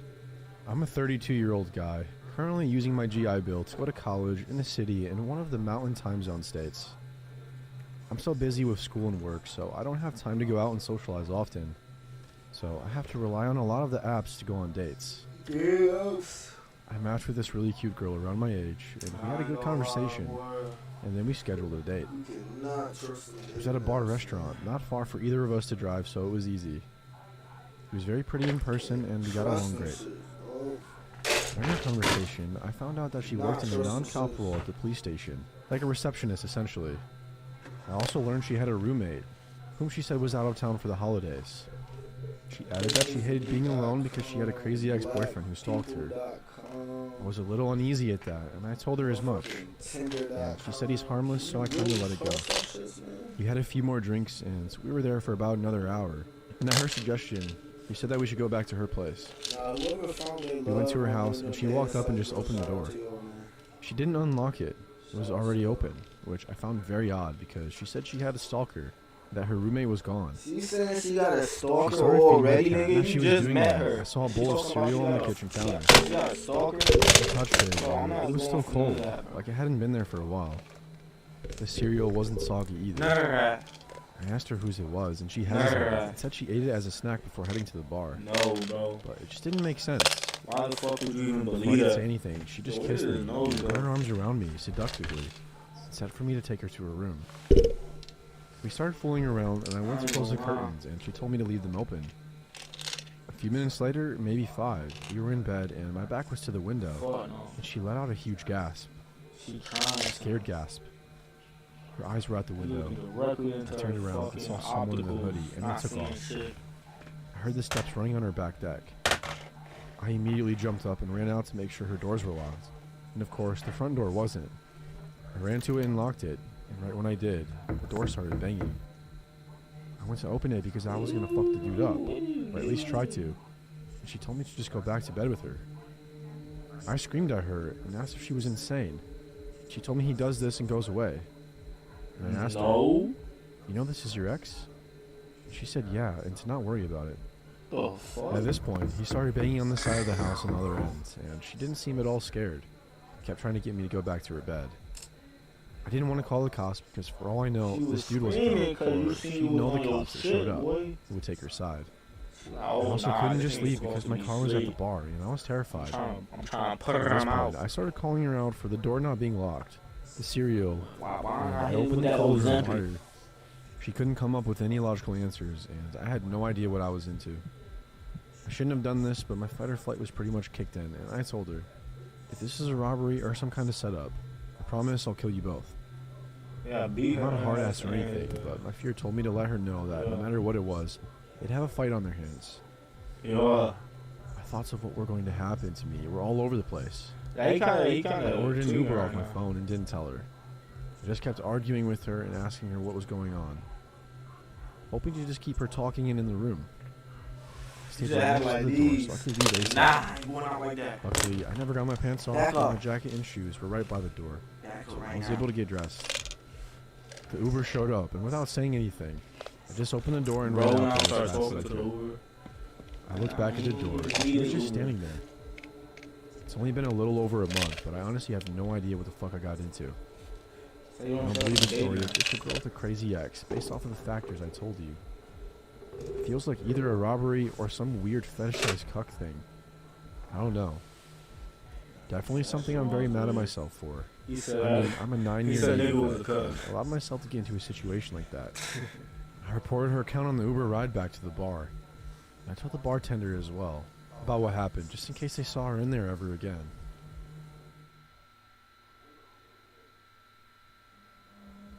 If I remember correctly, this happened in January or February 2024. I was visiting family in southern France, and I didn't want to stay at their place, even if they offered, for personal reasons that I won't share here. Note that I visit them quite often, and usually last minute, so I would never book the same place. And I would sometimes book a hotel room, which was more expensive but better for me, as I don't necessarily want to socialize with the hosts. Even when I would book Airbnbs, I would always search for flats or studio flats, and not a room in the flat/house where other people live, as I want to be on my own. So this is an important criterion for me. So I booked this Airbnb within walking distance to where my family members stay, and it looks very nice on paper. I think it was marketed as a house or ground floor flat, with access to a yard and a garden. It was probably one of those cheaper options.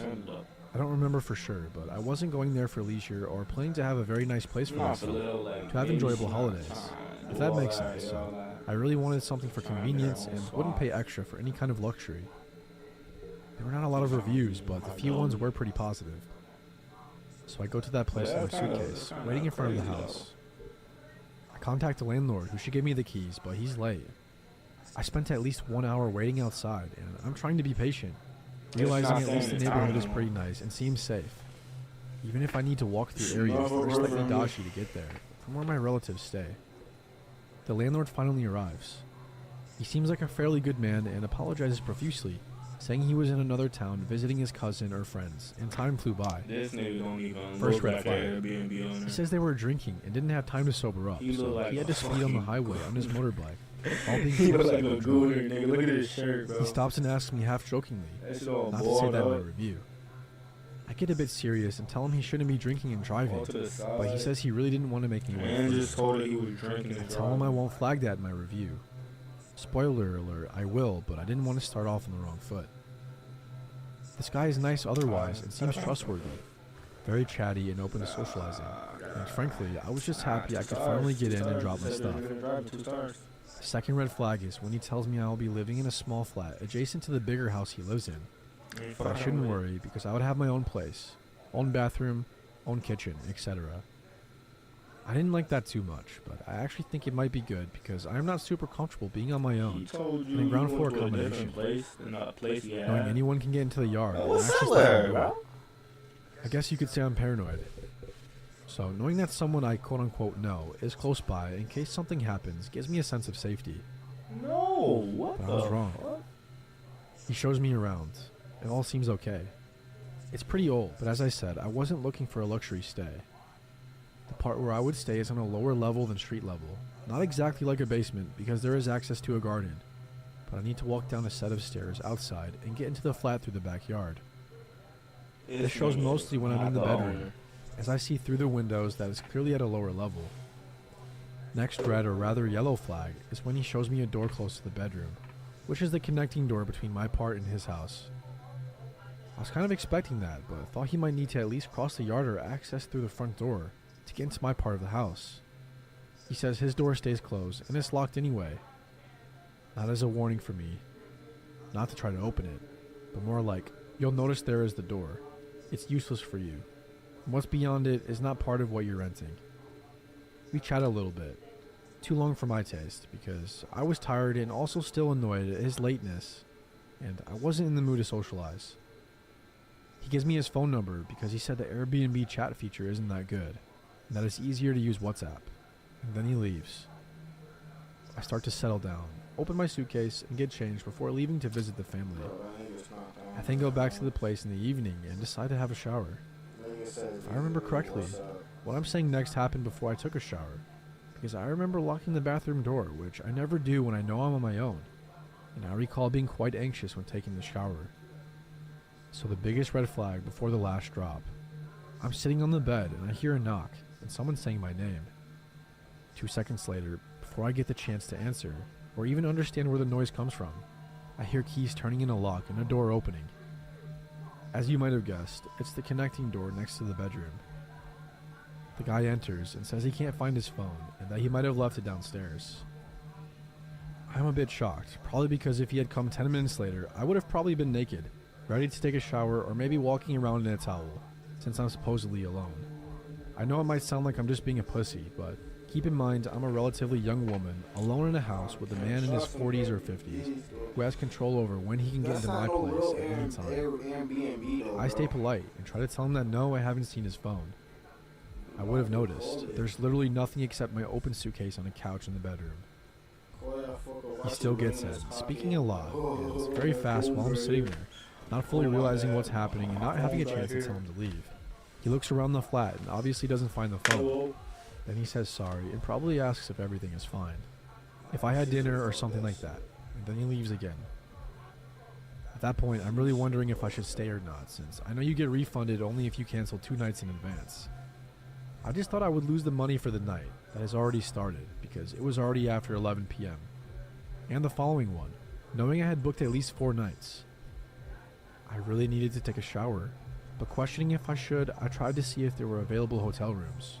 But it was already too late to book one, or they were already fully booked.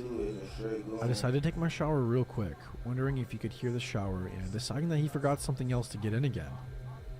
Nothing bad happens. I then go back to the bedroom, get dressed as fast as I can just in case, sit down and think.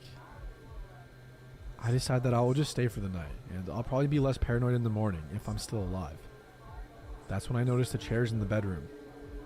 There are 2, and one of them has ropes tied around the armrests. The chairs are in good shape, and the rope is definitely not there to keep the armrests fixed to the chair, as they are just loose. To this day, I have no idea why they were there. I still decide I should sleep there for the night, and try to use a chair to block the door handle in the bedroom, like in the movies. But guys, this only works in the movies. I try with both chairs, trying to pile them up, even trying to use the ropes one way or another. The handle can still go down enough to open the door easily. I think that at least if I leave them in front of the door, I'll hear if someone tries to open it. But the door opens the other way, and in any case, I didn't know what I'd do even if the noise woke me up. Again, I'm clearly paranoid and anxious, but living alone abroad, my motto is to never ever take risks for my own safety, as I'm usually the only one who can save myself, so it's better to avoid any tricky situation. Doesn't mean I never go out, but I wouldn't get drunk around people I don't trust, and I would take a cab if I feel unsafe going home on my own after midnight. I now live in a city that's rather safe, but has had too many bad encounters. Unfortunately, nothing unusual for most women, not to be careful. So from an external point of view, this is a story about someone booking an Airbnb with good reviews, with a nice and friendly landlord who is just overly open because he likes to meet people, and the ropes are just a detail. But for my anxious and paranoid self, it's the premise for a horror story or thriller, where you shout out the stupid and trusting victim to get away ASAP before the guy comes back. So I decided to call my brother, who came to pick me up around midnight, for me to spend the rest of my stay at his place.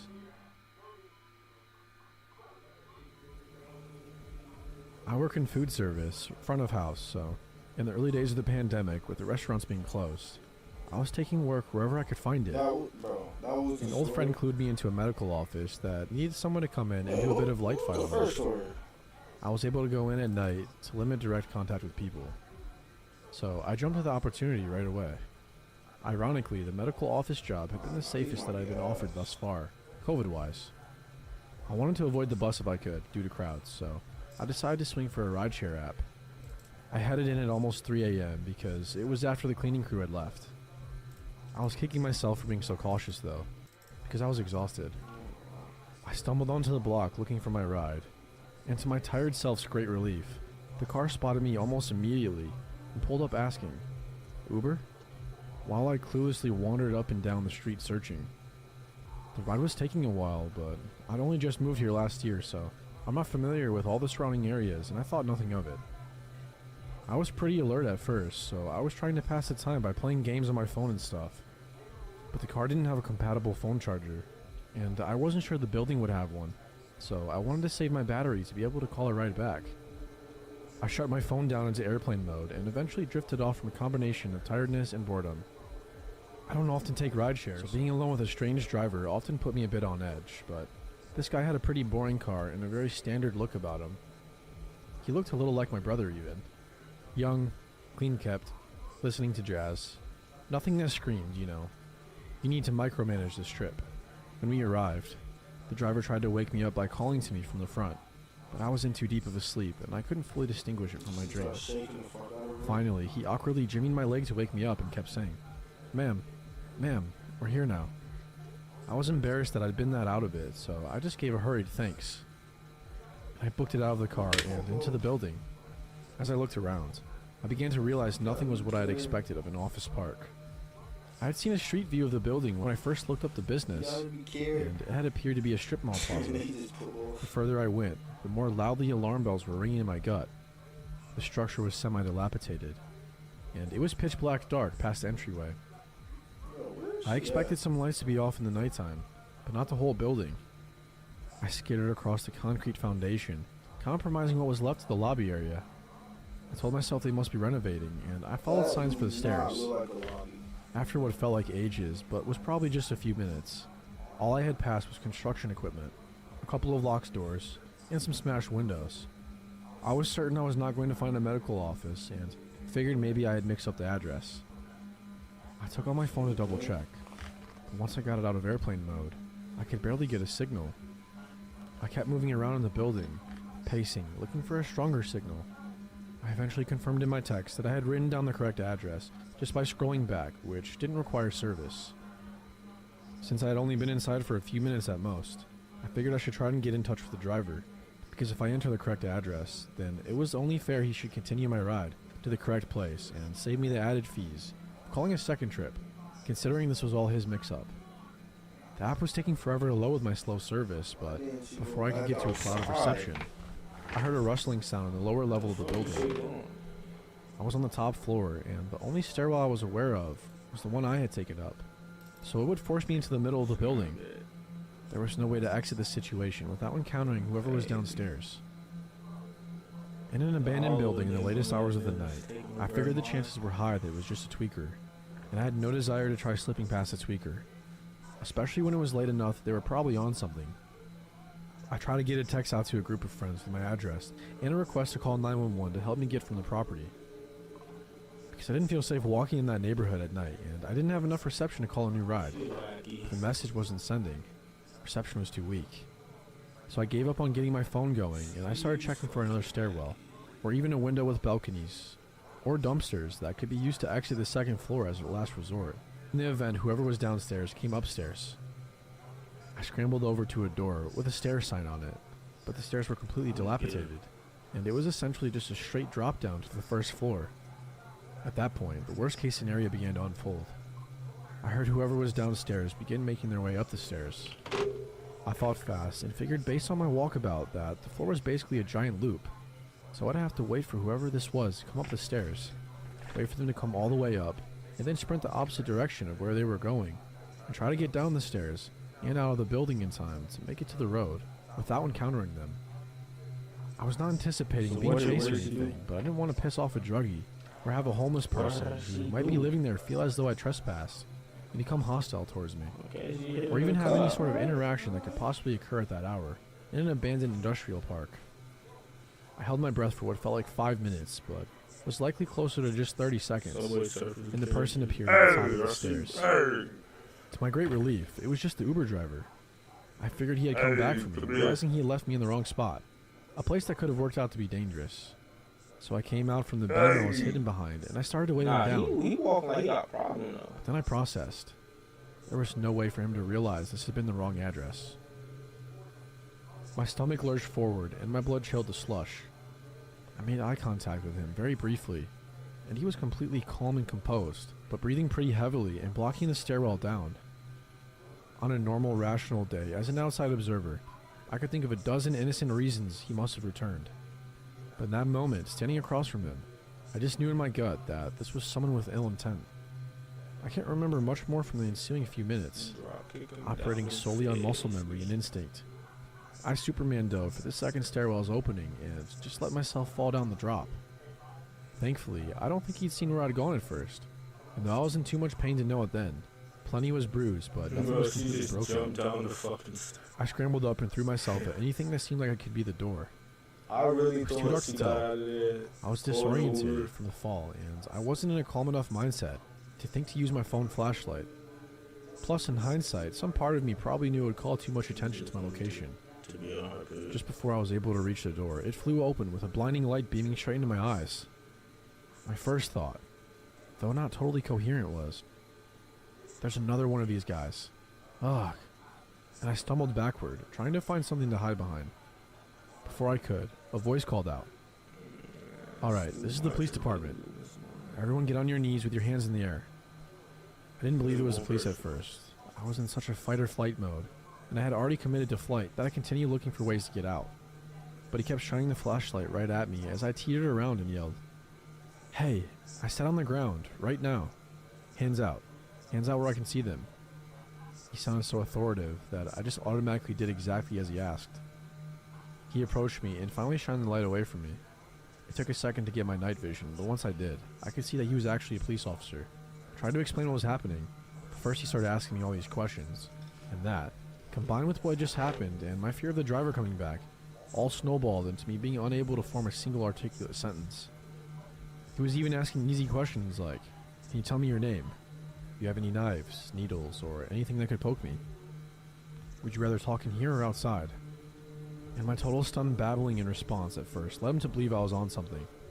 He directed me out to his car, and once I was safely out of the building, I was able to start getting my bearings just a little.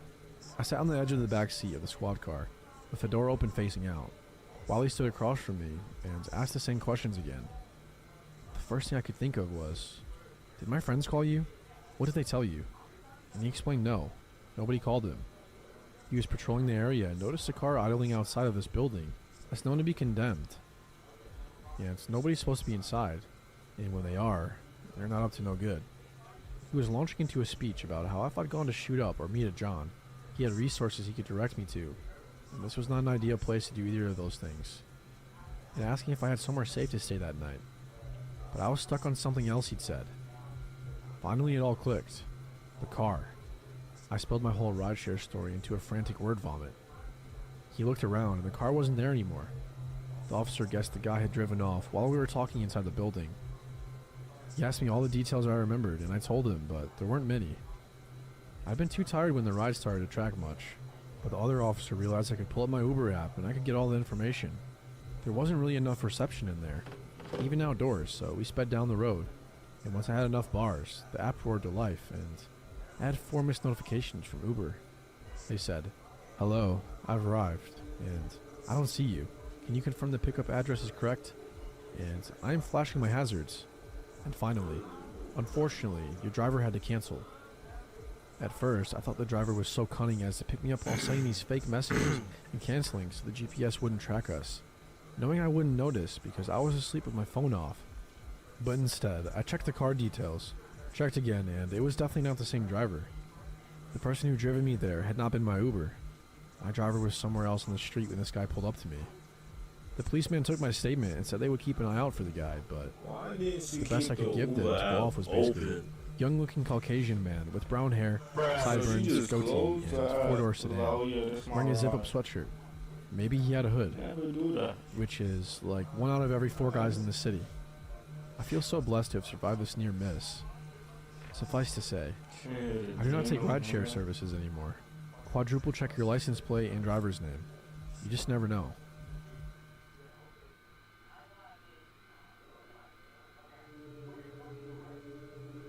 About 2 weeks ago, I booked an Airbnb in another country.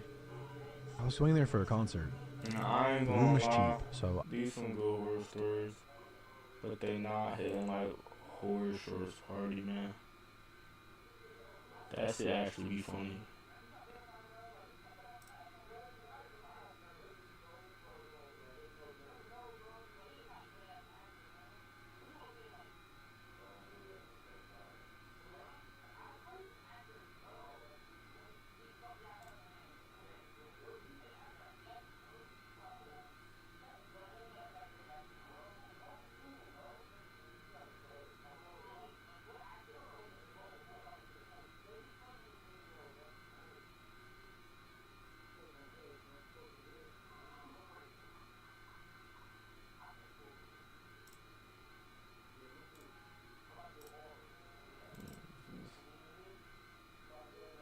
It's on 2 hours. Sometimes we go like 3 hours with reactions just because. It's like sometimes they're really that good. Brutally down bad birds. Just another boring video about birds.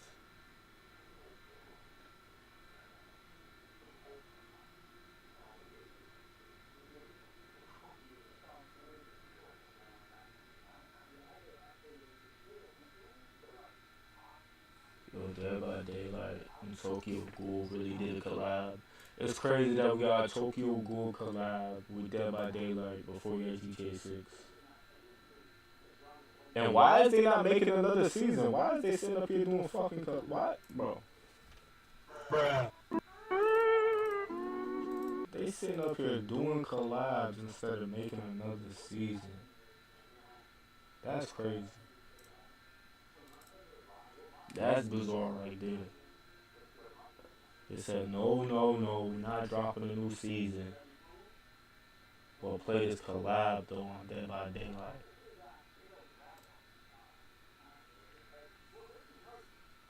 Wow. Damn.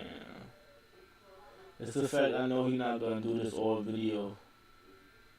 Like a little funny, funny, but I don't think he did it all good. Matter of fact, because this shit just looks bizarre, we're gonna just react to it. And it's the first thing that popped up. Having insurance isn't the same as having State Farm.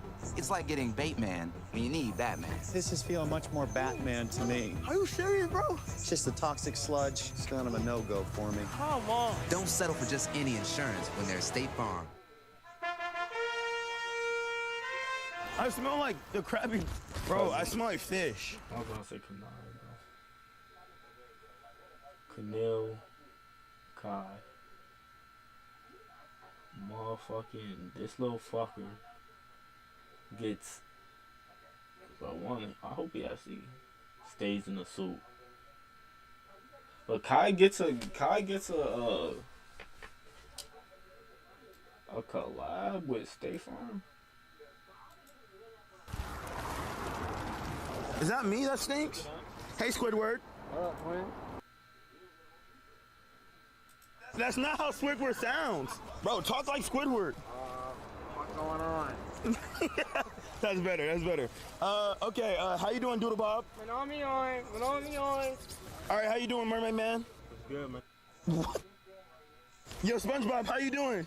This is Patrick.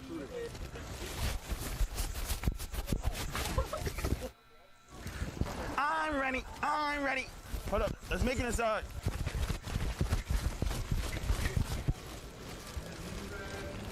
Rev up them fryers. Bro, this is not even good customer service. Like, if I worked here, I'd have been ready. Squidward, are you supposed to be behind the counter?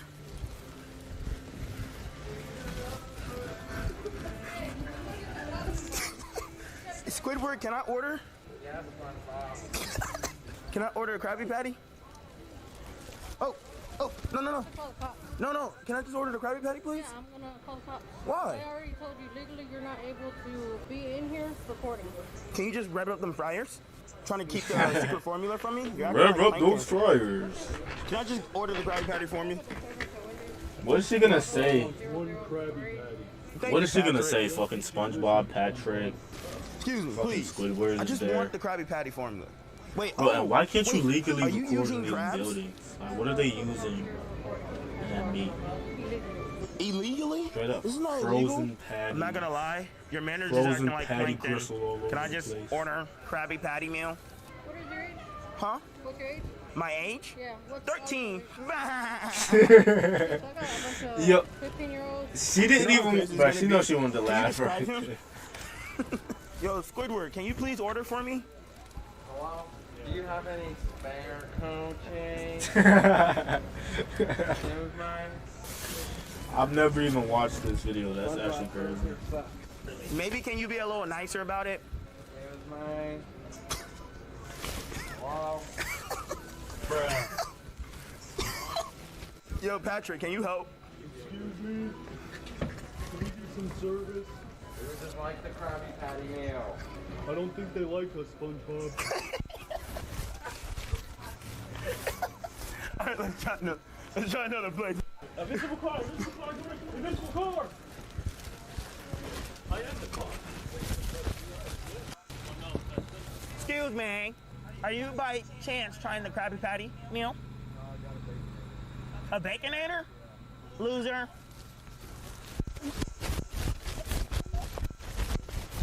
He fucking hates SpongeBob now. He's never watching that shit again. That shit got ass though. I ain't gonna lie, bro. It's not the same. I'm not gonna lie, Ashton and Brad killed that shit. Bro, the impression. Excuse me, Sparrow Cucci. These are stupid, bro. Bro, I can't see in this shit. Y'all gonna have to guide me. It doesn't even make sense. It's just brain rot now. I didn't even let these niggas be in SpongeBob. Rev up them fryers. Rev up them fryers. That's basically what, this is SpongeBob now. I think I'll try the Krabby Patty. What about you, Patrick? I would also like a Krabby Patty. Can we get 3 Krabby Patties, please? Did I scare her? Why don't they serve them? Hello. Always serious. Can I get 4 Krabby Patty formula meals, please? Also, can I get on the side kelp juice? Man. 4802. 4802. What do you have the name under? I don't have a name on there. Can you please put SpongeBob? Thank you. At least you being cool about it. I can do that in 2 places. Thank you. We'll be over here. We'll be out there. Now she hates SpongeBob. Now she's like, you ruined SpongeBob for me. Now I'm shitting in your food. I'm putting straight up Krabby Patty gristle in your food. Your nose is so long. Stop fucking with me. She's gonna put urchin juice in her fucking Patrick, in her look, food. this is so fun. Look, it's a punching bag. Go out, Patrick. Patrick, look at that. His nose is a fucking punching bag. He's crazy. You guys are idiots. Squidward, can we get a hug? I'll hug it out. Now they hate SpongeBob. What the fuck is wrong with these guys? Alright, I'm gonna sit down if you guys want to sit down too. Alright, so I guess somehow we're gonna, Squidward and Patrick, we're just gonna have to figure out how to eat this without taking our costumes off. Look, This is SpongeBob AI. When I do see Sandy, inappropriate, SpongeBob. Squidward, you're such a grumpy old man. Turn that frown upside down. Only when I have my clarinet, SpongeBob. You definitely don't get pussy, Squidward. Isn't that right, Patrick? That's facts, SpongeBob. Taking awful long, SpongeBob. Should I flip my own burger? They may need you.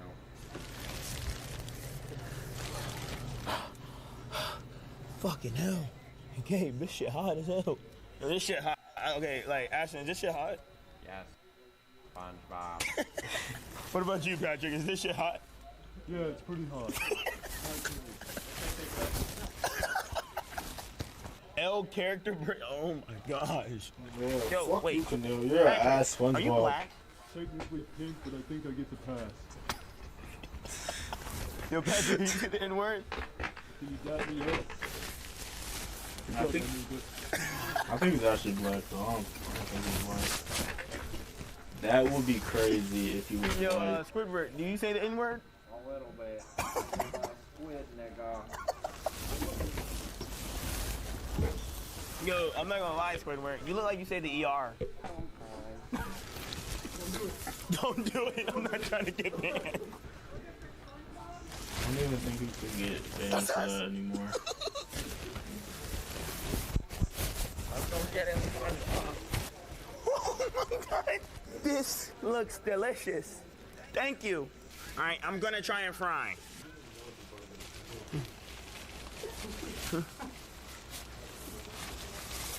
Let me know what you think of the fry. He's wasting the fucking food. They're about to kick him out. Actually, what do you think about the fries? Shit up. They're really salty, SpongeBob. I like them. They can't even mad. I'm joking. They just Okay, made the fries are really $48. regular. Let's try the burger. That's a bag at Wendy's now. They get $20 a fucking hour. You get a bag from Wendy's. What'd you think, Patrick? They really would be getting a bag if they still sold bourbon bacon burgers. They know that shit was good. They know it. I'll try by. They just stopped selling them for no reason. Though the bourbon bacon burger was so fucking good. Like fucking 4 for $4, you get a bourbon bacon burger. Cause someone shoved Bitch it is gonna in. get boppy on you. Thank you. All right, let's try the burger. This burger is good. It doesn't taste like a Krabby Patty though. Yo, man, you call this shit food? You don't like it, Squidward? I think it'd be a lot better if I could actually taste it. Everybody go out there and beat Squidward. All right, next is the shake. All right, this is a pineapple frosty. I'm sucking it out. Oikos is packed with complete protein to help build strong muscles. Out the straw. Yo. I actually really like it. It reminds me of home. I knew your fruity ass would like this. Squidward, I'll beat the fuck out of you. Okay, I think that's good. I would rate this meal a 6 out of 10 because it's just a regular meal besides the frosting. What about you, Patrick? I haven't really tasted it. I'm being honest, SpongeBob. So you just been sitting here on your ass? Yeah, essentially. You're as dumb as your house. Thank you. What the fuck? That's not a compliment. Oh, sorry. Can someone take this off? Fuck. It's like deflating on me. Take this shit off. You fucking died in the SpongeBob costume. Like claustrophobic. Help me out, Twain. Yo, I'm not gonna. Yo, they did fuck up your fries, bro. Holy fuck. Bro, you're fucking that shit up. That shit was good, I ain't gonna lie. No, you call this a burger? There's the other things walking out as criminal. I'm not gonna lie. We should got him a burger. Yo, that shit, bro, I usually don't break character, but this shit is so stupid that it's like funny, bro. Grown ass. Can you give me a man. napkin, please? Bro, that's crazy. Bro, now it's gonna get clipped. Bro, it just got nutted on. The bottom does taste like. Did I just say, what are you doing? Damn. Bro, Someone, ain't no way. do you want to try that? Because someone just took your shit. No, I'm talking about the Frosty. I'm going about the Frosty. Let me wash my hands real quick. Gabe, if you can unplug the mic so they can hear it. What the fuck happened to SpongeBob? Why Canal got his pants on? What's he wearing in the bathroom, bro? Nigga, your pants and the suit is on the floor. We thought you walked over to the daycare. I do. Bro, it was the fact that you were looking. You were like, oh, let me see. All right, chat. This is my first viral video. Don't hit me because I'm black. Don't worry about it. It's not on you. I got you. No, it's on me. Were you guys twerking on the license plate? Y'all were twerking on the license plate. I knew I wasn't tripping. Wait, can y'all see me? That shit looks crazy on camera. She wants all y'all to shake ass on the camera. What the fuck? What the fuck? Doodle Bob. Yeah. Barnacle Boy. I'm supposed to have the bitches twerk for them, bro. His name's Bar Nigga Boy. And Bob, I did not say that. Barnacle. Barnacle. He said bar nigga, bro. Barnacle.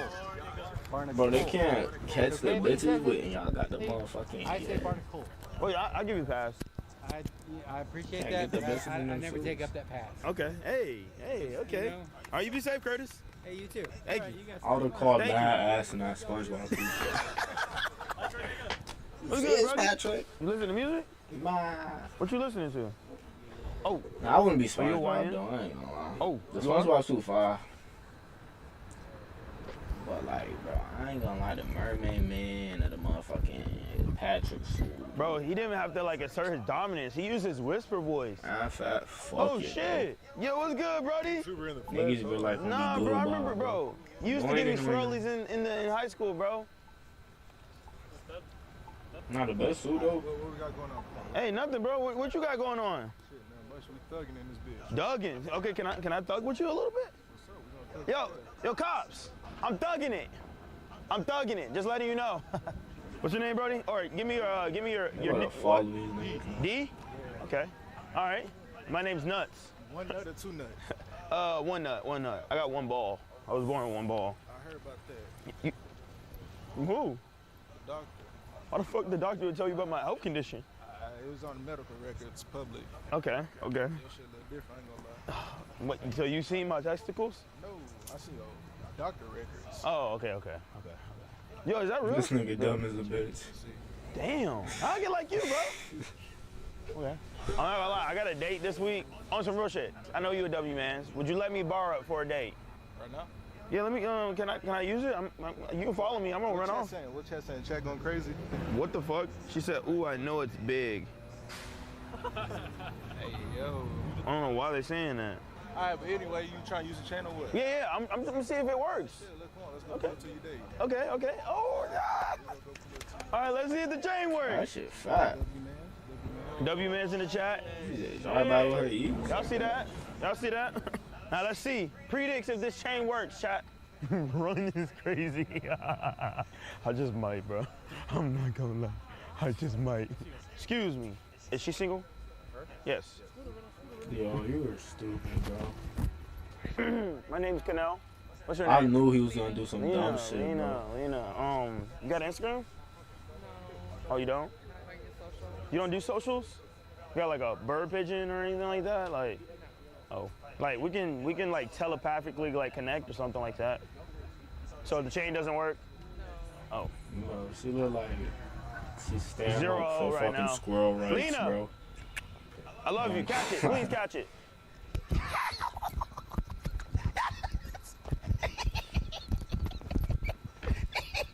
Yo, she caught it. Okay, so look, she was just afraid. Like, wait. She just ran off with this nigga chain.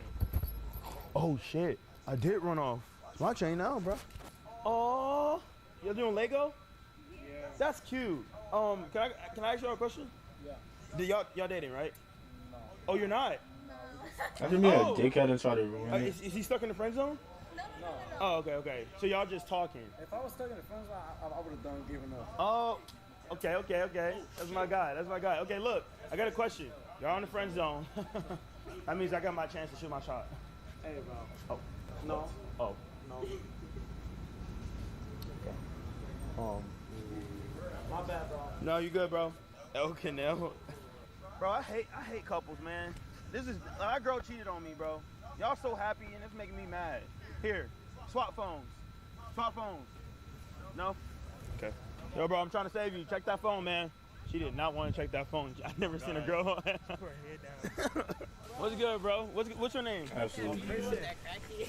Oh, we seen the crackhead. Oh, Nicole? Oh, the lady you hooked out. You was feeding Popeyes.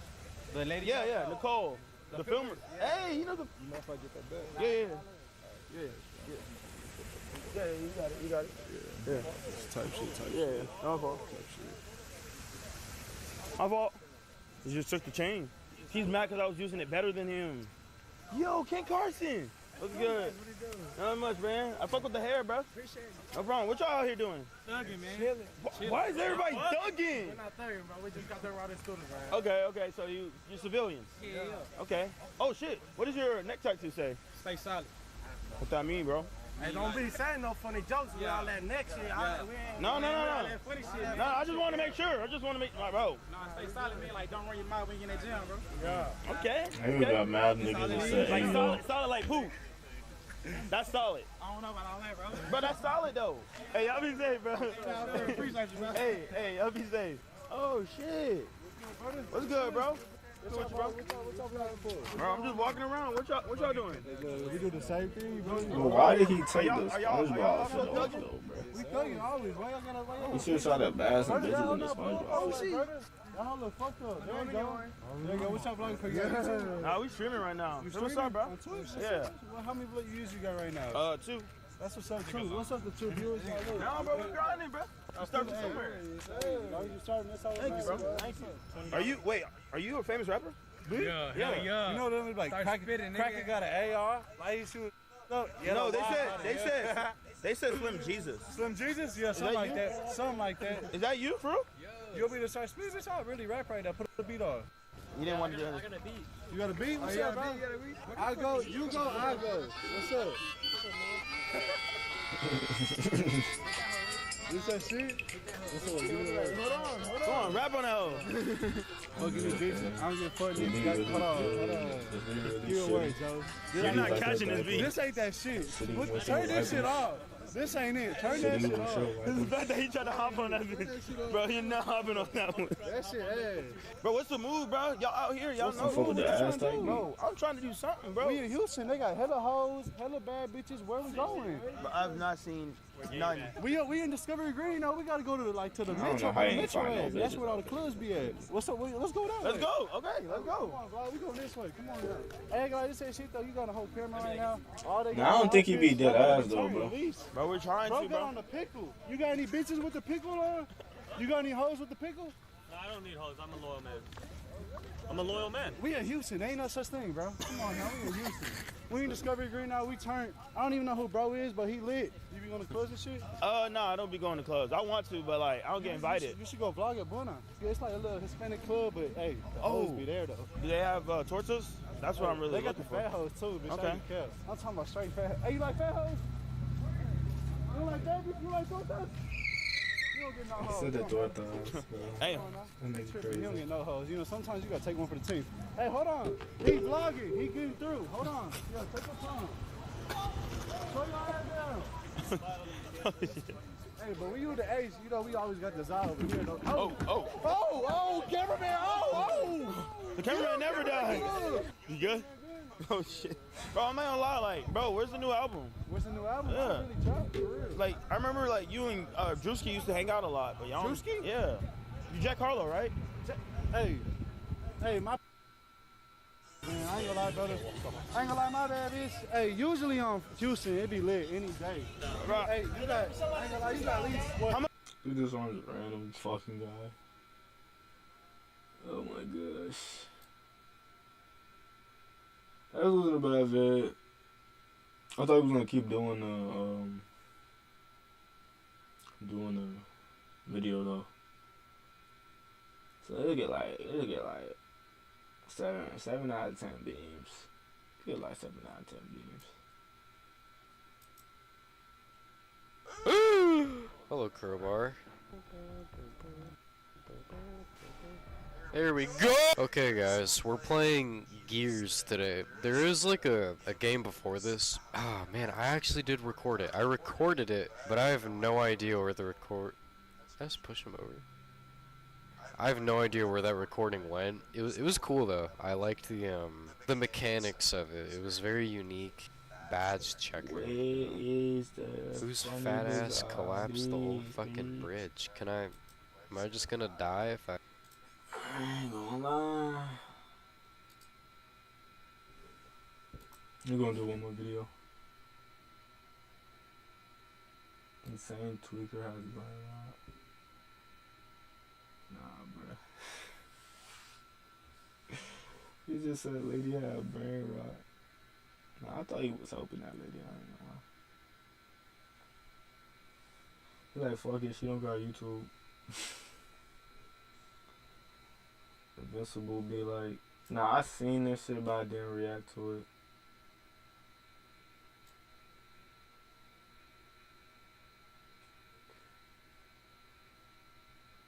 We actually finna react to this. This most likely is gonna be funny. Oh, it's one more vid actually. Oh God. Now you understand what true pain is. Oh God. You made this a lot more difficult than what it needed to be. I didn't want to have to do this. Oh, my legs! This could have been smooth. Oh, my God. Why are you doing this to me? Wait, no.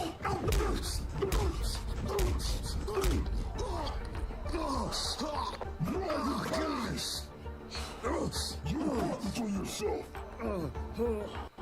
You understand why I'm here.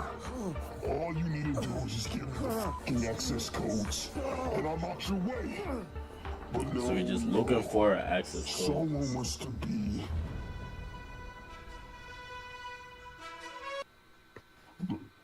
What the f is that? What the hell was that? That's crazy. weird. I've never felt that before. What in the world? I wasn't the only one that saw that, right? Yeah, I most definitely saw that, bro. Oh. I've never seen that before. Alright, never mind that, man.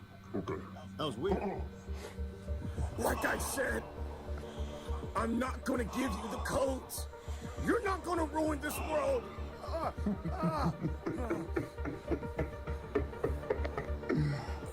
Fine. Have it your way. I'll just end your useless life here. That's fine with me. Do your... Wait, hold on. I'm gonna bash your fucking brains in. Hold on. No, that's crazy, bro. It's like, it's a little bit overkill. You feel me? Like... Oh, hell no, this is shit. Okay, hold on. Wait, bro. Chill, no.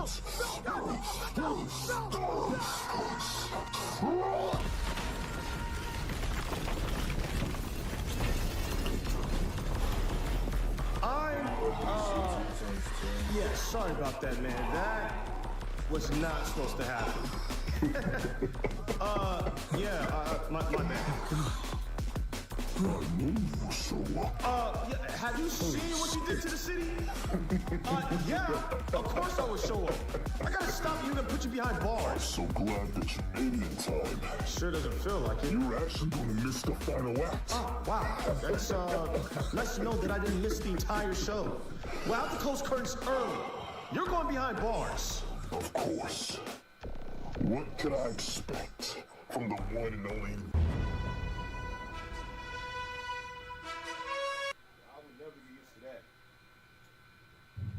Oh, yeah, I'm done. This episode. Man, what the f***? I'm not gonna lie, this wicked as hell. You ain't invincible? No title card? No! No, this can't be the you expecting to save me, bro. I don't know who the f*** this is. That is not... There you go. That nigga named Dope. This one new. Fuck no. Yo, chill, bro, chill. The animators had to make an executive decision, bro. An executive decision? Yeah, an executive decision, man. So, it was either spend money on the costumes or We go all out with the title cards. The title cards? Yeah, the title cards, man. Every time I say him. That's invincible, bro. Yeah, you know what I'm saying? That gotta be invincible. The title card coming out like that, it just makes sense. Yeah, he's gonna do that every time. That's exactly what it did. Yeah, it's gonna take some time to get used to. So that's actually invincible. Invincible got a new look, new reskin. Invincible reskin, man. That's Mark Henry. Okay. I see what they're doing. I see what they're doing now. I can't say the word. Wait, what word? Yo, my would you stop that? Oh, my bad. God damn. Come on, bro. Go blow this shit, man. Let me show you who really is a... All right, bro. I'm done. I swear to God, I'm gone, bro. I'm gone. Whatever you're planning, I have to stop it now. You can't keep going with this. So you finally show up. I had no other choice. I'm done with your games. I was beginning to think you didn't want to play. Like I said, recess is over, man. This stops now. See, Invincible, that's where you're wrong. Playtime isn't over. Who is it? Me and my friend here, Mr. Mayor, have been rigging the scene to blow while you've been taking your sweet time. What is with you guys an explosion? Invincible, don't listen to her. He still needs the access codes to set the bombs off in New York and Chicago. Without that, he can't do anything. Brother, do you really believe that I would come this far to be stumped by you? What do you mean? I didn't need your codes in the first place. Wait, what is he saying? The only reason you're here was to make sure that Invincible showed up, so you didn't stop the bombs in Chicago and New York. Wait, so this is on top? No, how? I know you couldn't let Mr. Mayor die.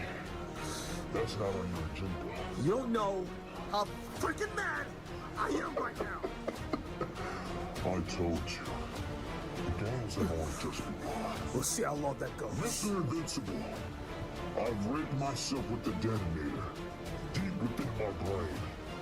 So the only way that you can stop this from happening is by killing. I can't do it. The hell? What? So you basically saying like, I gotta kill you to stop the bombs, right? Is that what you're saying? Yeah, I've rigged myself with the detonators in my brain, so... Right. The only way that you can stop me is by legit, you will have to kill me. All right, for sure. Yeah, okay. Yeah. Yeah, so, I can't do that, man. Wait, what? What you mean you can't do that? I don't kill. What?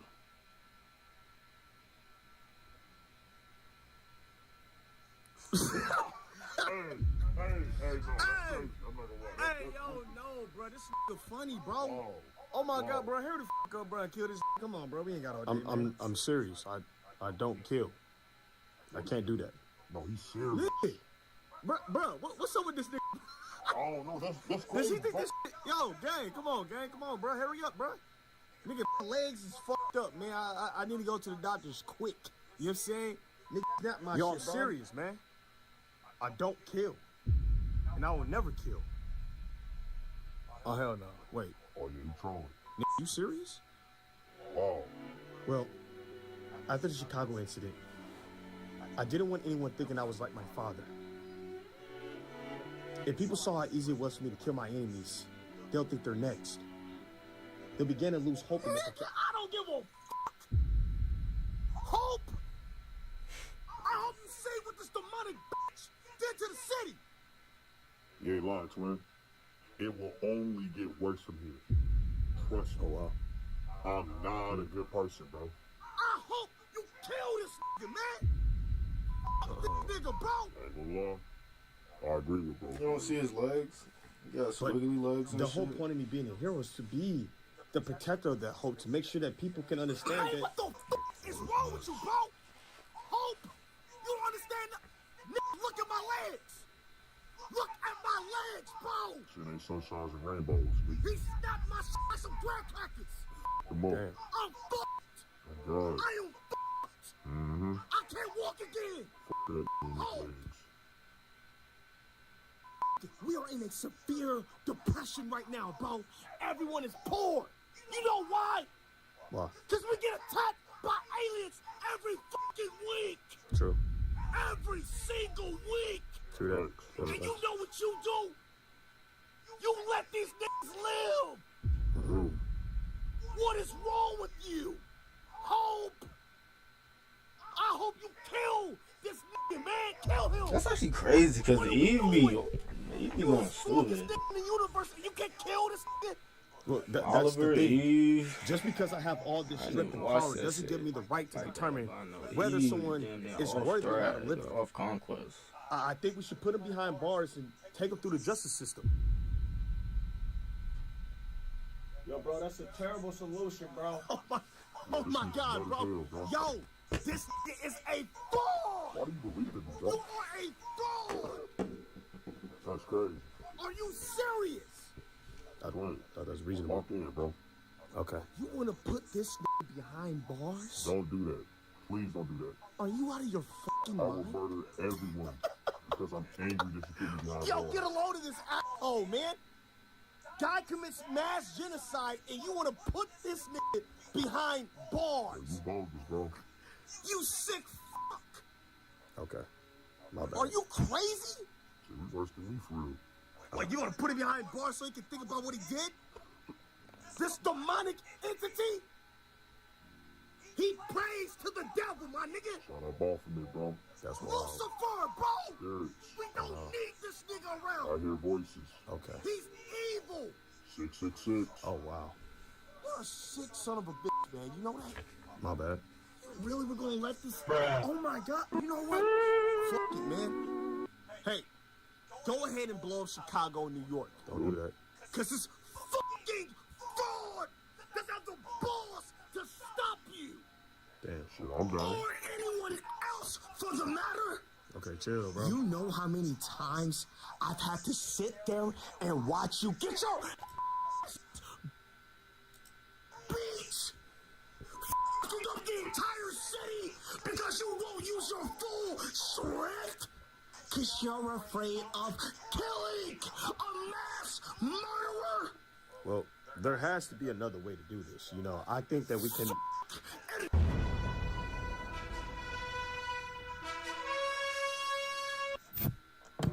She said, wait, I seen a star. I'm obsessed, so feed me more. She's like, yeah, they need me more. Baby, you lazy, baby, you lazy. This shit fake, that shit real. Can't relate, yeah, check my bills. I say clear when I'm.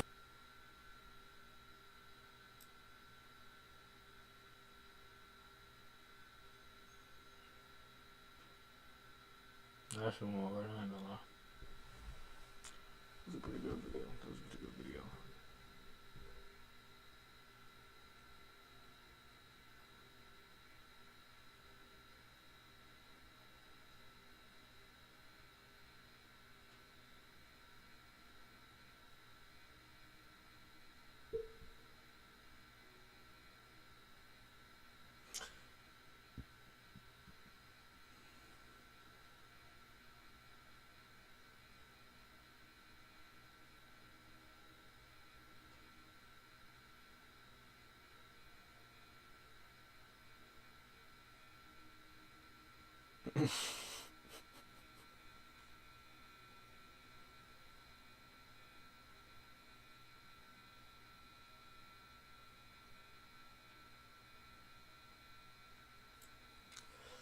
Just shoot one more video. How long this is?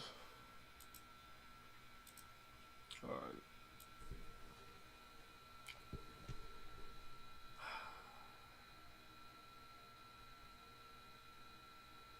We're gonna do it quick.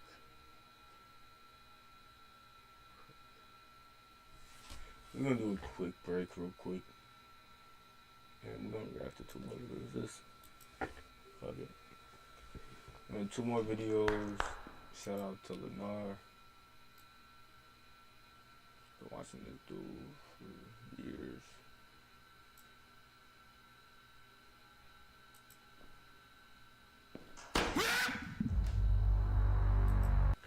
Back when we was doing the Zachary skit.